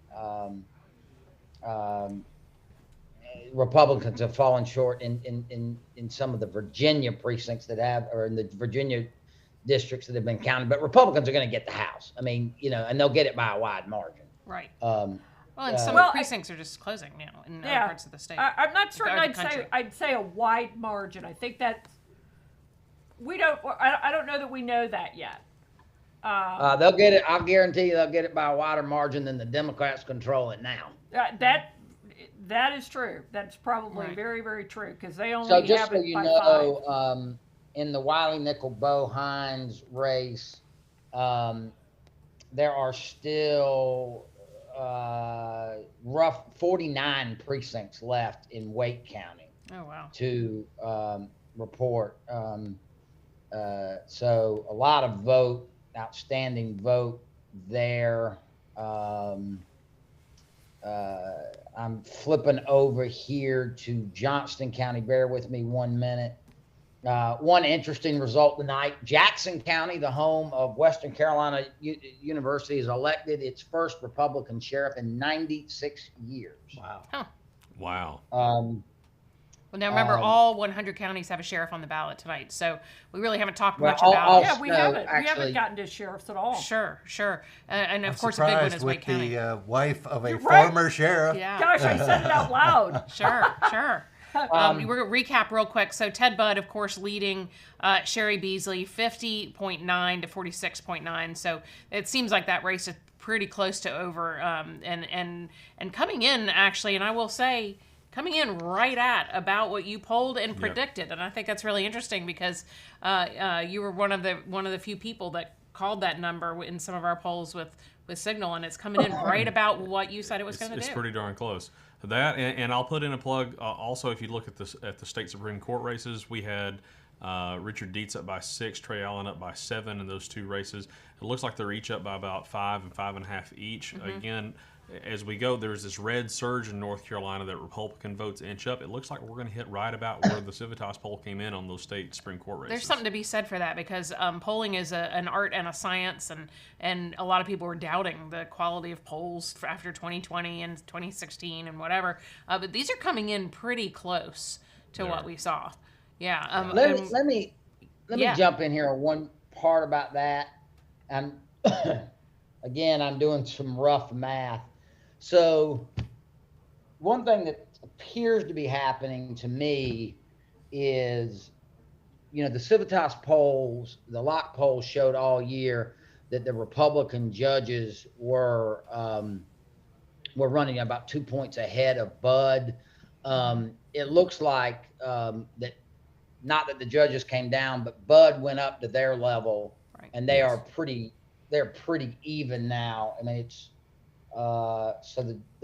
And remember in that race, Dallas, that you have the other factor in the Senate race that you don't in the judicial races of having a Libertarian and a Green Party candidate who are going to take percentage or percentage and a half off the table. And they really That's didn't right. come They within are enough to make a combining difference. for about 2 percentage points. Mm-hmm. There was a big question tonight whether Bud would actually get over 50. He's now right about 51, and there's still several hundred precincts left to go, and almost assuredly those are heavy Republican precincts. And unlike in Georgia, he doesn't have to get 50 to win. In Right. Georgia, they have to get Right. 50 or go to a runoff, but here, whoever gets the plurality wins. Sure, and the race has been called, District 2 has been called for Deborah Ross. Valerie Fouché, her race has been called in District 4. Democrat Virginia Fox in District 5. Greg Republican Murphy in 3. Greg Murphy in 3. So I think there have not been any huge surprises so far in those races who've been called.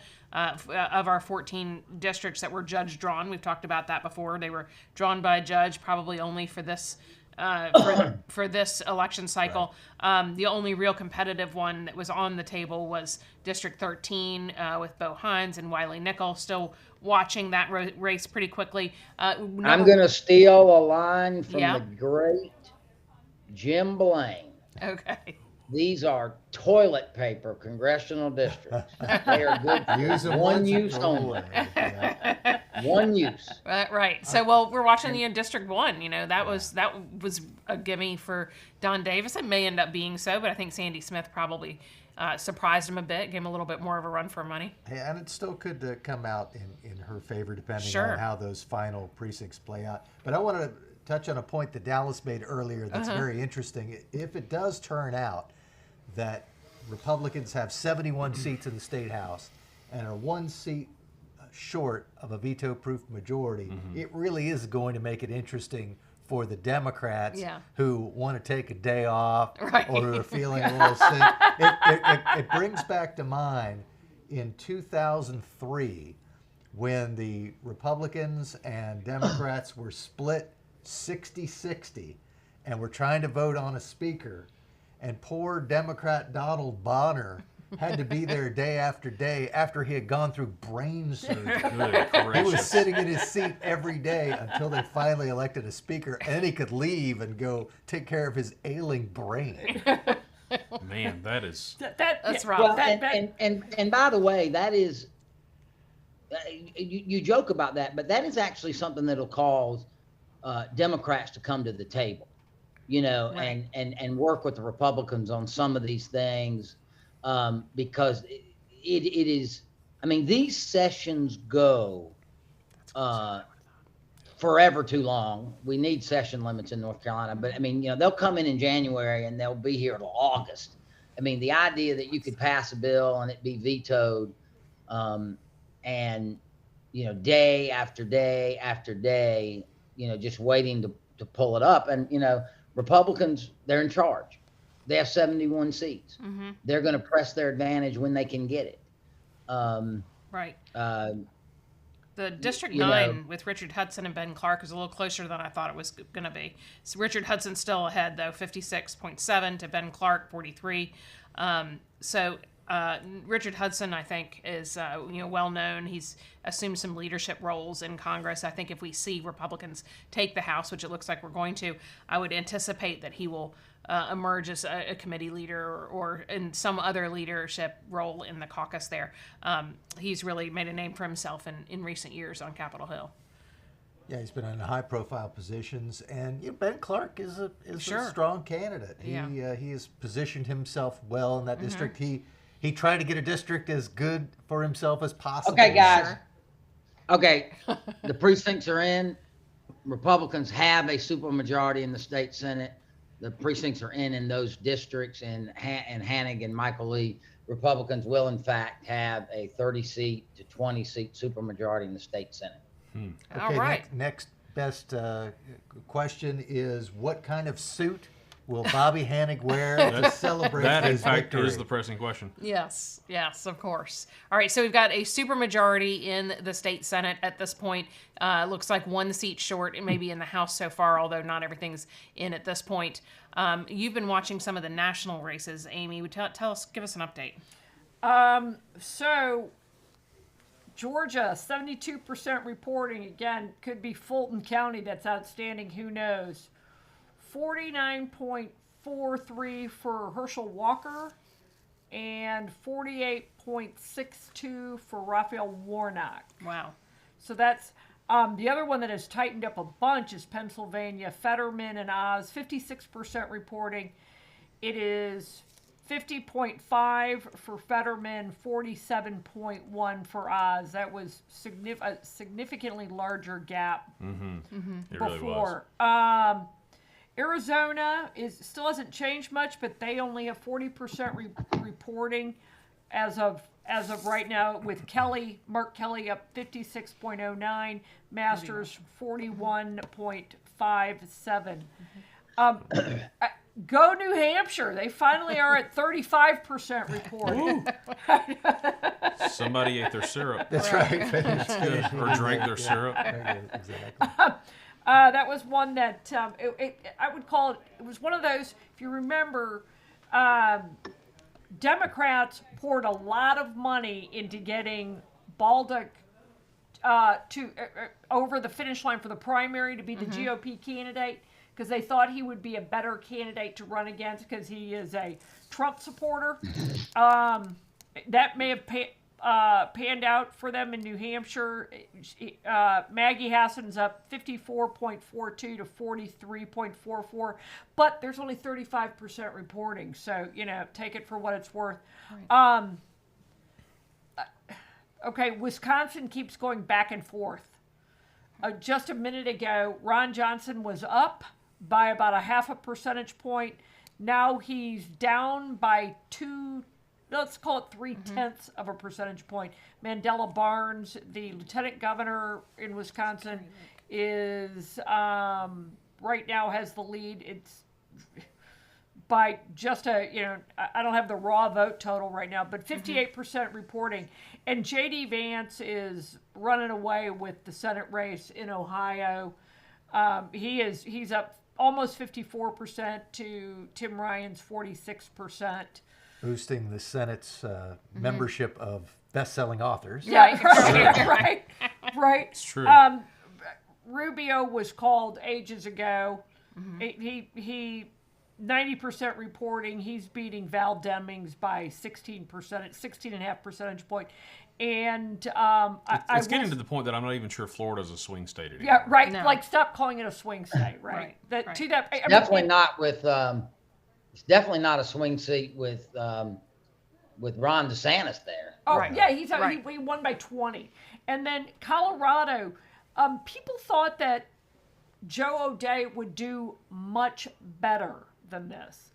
He got 41.68 to Michael Bennett, who I have been known. I just think he's dull. He always. Sorry. 55.94. Listen, Trafalgar, I think did a poll. This is where pollsters get a bad rap, I guess. Right. I think it was a Trafalgar poll that had, Michael or Joe O'Dea even with them. People thought that was going to be much closer. I guess I was kind of believing it, but not really. But anyway. For folks who don't know, Amy knows of what she speaks about Colorado. Before she came to the John Locke Foundation, she worked at a sister think tank for a number of years in Colorado. Right. Tis true. 32 years in Colorado. I am married to a state senator there, so I know who also used to be the sheriff. Of all of Colorado. Yeah. All of them. He would tell you that. America's sheriff. So Donnie Harrison, who was former Wake County sheriff and is running to get his seat back, is running against Willie Rowe. Of course, Gerald Baker, the current sitting sheriff, is done. He lost his primary in the Democratic primary here, and he goes out of office, I think, December 1st. Yeah, I think so. Donnie Harris is currently down 17 points I'm in that surprised. race. There's a lot of precincts still in Wake County. I don't. I've gotten some text messages. People ask me why there are so many precincts still out in Wake County. I don't have an answer on that. But Donnie Harrison's going to need a lot of work in order to win that race right now. Sure. I know that was one of there are a lot of sheriff's races, all 100 counties in North Carolina, to your point from earlier. Right. But I think that was probably one of the most watched ones. Was the Donnie Harrison race here in Wake County, and it's not looking good. Right. That actually surprises me. I thought he was going to really jump back in and win, particularly since Willie Rowe was a newcomer to this process, even though has been a part of the police department. I think it's worth noting that that while it has still overall been a very rough night for Democrats in North Carolina, although they can hang their hat on.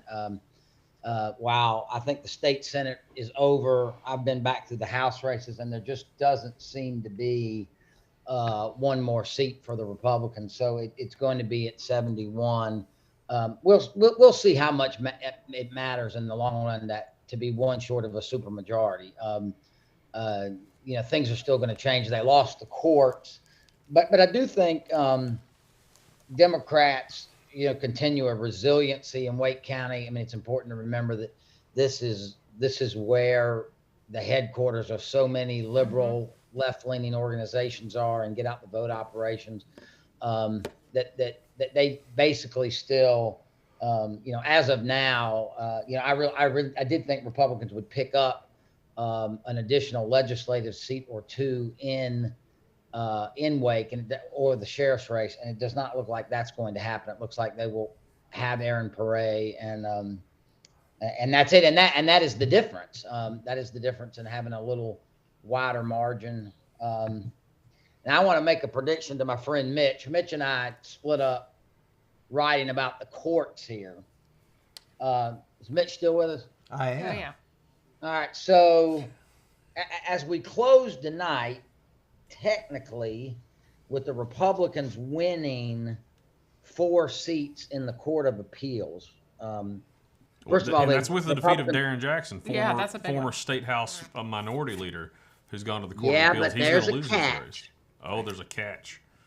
Oh yeah. I bet you dimes to donuts. The governor will reappoint Jackson. Sure. Yeah. Right. To replace Richard Dietz. To replace Richard Dietz, who'll go to the court. So as of tonight, technically it's a 12-3 Court of Appeals, but as soon as Dietz moves up to the Supreme Court, there'll be a 2-year term there that has to be filled. I bet it'll be Darren Jackson, but Roy Cooper doesn't check these things out with me. I'm shocked.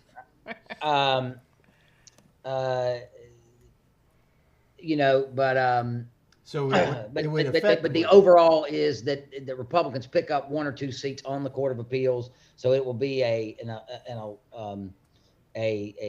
11-4 state Court of Appeals. It will be a 5-2 Republican state Supreme Court. And let's remember that this is a lasting victory.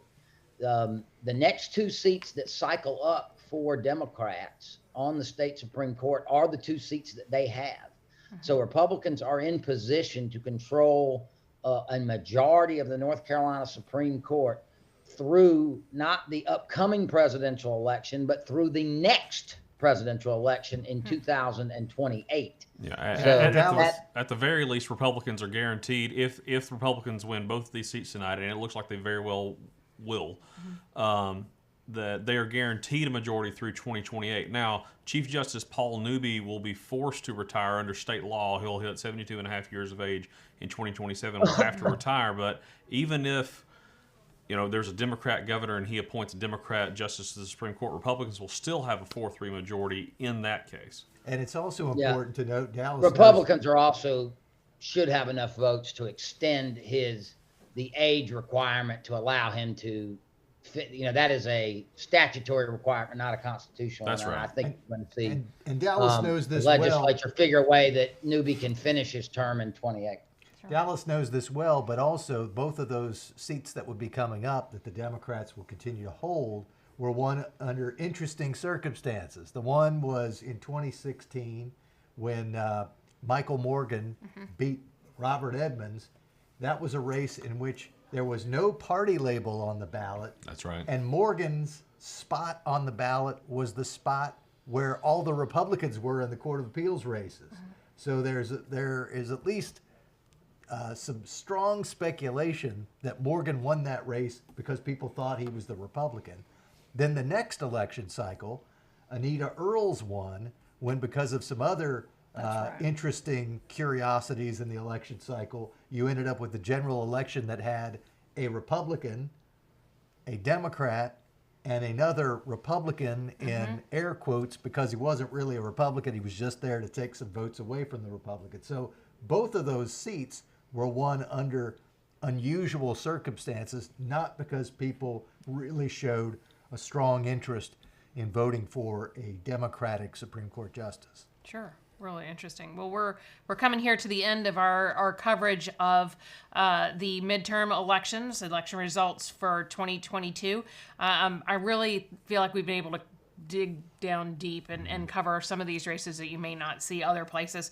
Certainly, we're going to be having full results on CarolinaJournal.com tomorrow, and of course, we'll be talking more and more about this in the coming days as some of it gets dissected. I think it is interesting. I heard a lot leading up. Oh, we're not going to know tonight. We're not going to know for some time. I feel like we know. I mean, you know, these races seem like they're becoming more and more settled. Of course, certainly till the as the evening goes on.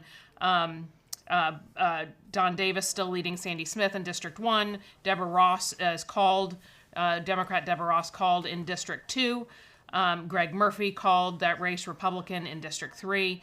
Valerie Foushee, she was the first one called, right, I think, in Congressional District 4.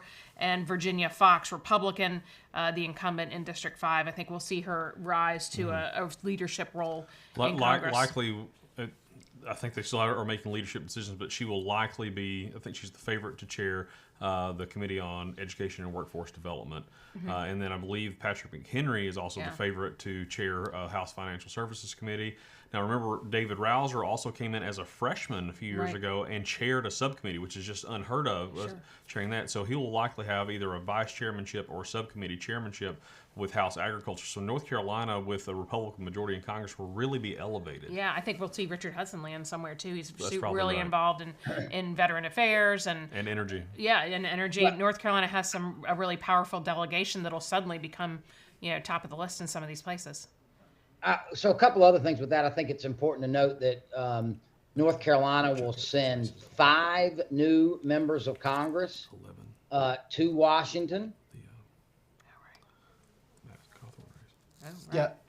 Oh, did we lose you? Okay, I think your audio's gone. While Dallas is getting his audio back on, one thing, Chuck Edwards' race, which is the one that was held by Madison Cawthorn. That's right. Yep. Yeah, so that one, that race, Chuck Edwards, the Republican, has come out on top in that race, 53 to the Democrats' 44. So that seat will be held by a Republican, Madison Cawthorn, of course, losing to Chuck Edwards in the primary. Dallas, you got your sound back? He's back. Yeah, I was going to say that North Carolina will send 5 new members of Congress to the Capitol. That is a lot of new members for one state to send at a time. I would say this is important, that Republicans are guaranteed in the legislature to be able to redraw the congressional districts. If I were Jeff Jackson, if I were Kathy Manning, if I were Don Davis, I can promise you, if I were Don Davis, Kathy Manning, and Jeff Jackson, I would rent. I would absolutely rent. But the headline tonight, Bud wins big. The Republicans take over the Supreme Court, supermajority in the state Senate, a narrow, just a hair off of a supermajority in the House, but a strong working majority. A rough night for Democrats in North Carolina, but I think under some scenarios it could have been worse for them. Certainly. All right, Dallas Woodhouse. Yeah, on the redistricting for those House seats, I think that to the the toilet paper seats, but it mattered in this election. Absolutely. And one thing that's going to be interesting to see is we have yet to hear what's going to happen at the U.S. Supreme Court on this major case, right. Moore v. Harper, which that'll be coming up in December. December 7th is the oral argument. Yes, and we won't see an opinion in the case until June of 2023, because it'll be one of the last cases. Recap decided. a little bit what's going to happen in that case. So we've talked before during the course of this live stream about the fact that one of the reasons why the congressional races have been a little bit kinder to Democrats than you might expect, as well as the legislative races, is because the courts threw out the initial set of maps that the General Assembly drew for State House, State Senate, and Congress.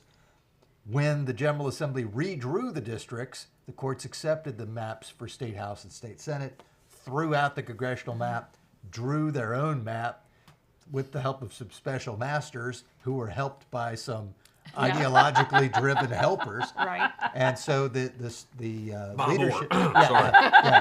and the folks working with Bob Orr, the legislative leaders went to the U.S. Supreme Court and said, wait a minute, the elections clause of the U.S. Constitution says that decisions about time, place, and manner of federal elections is decided by the legislature. Shouldn't we decide this and not the courts? That's right. And the U.S. Supreme Court decided to take up that case.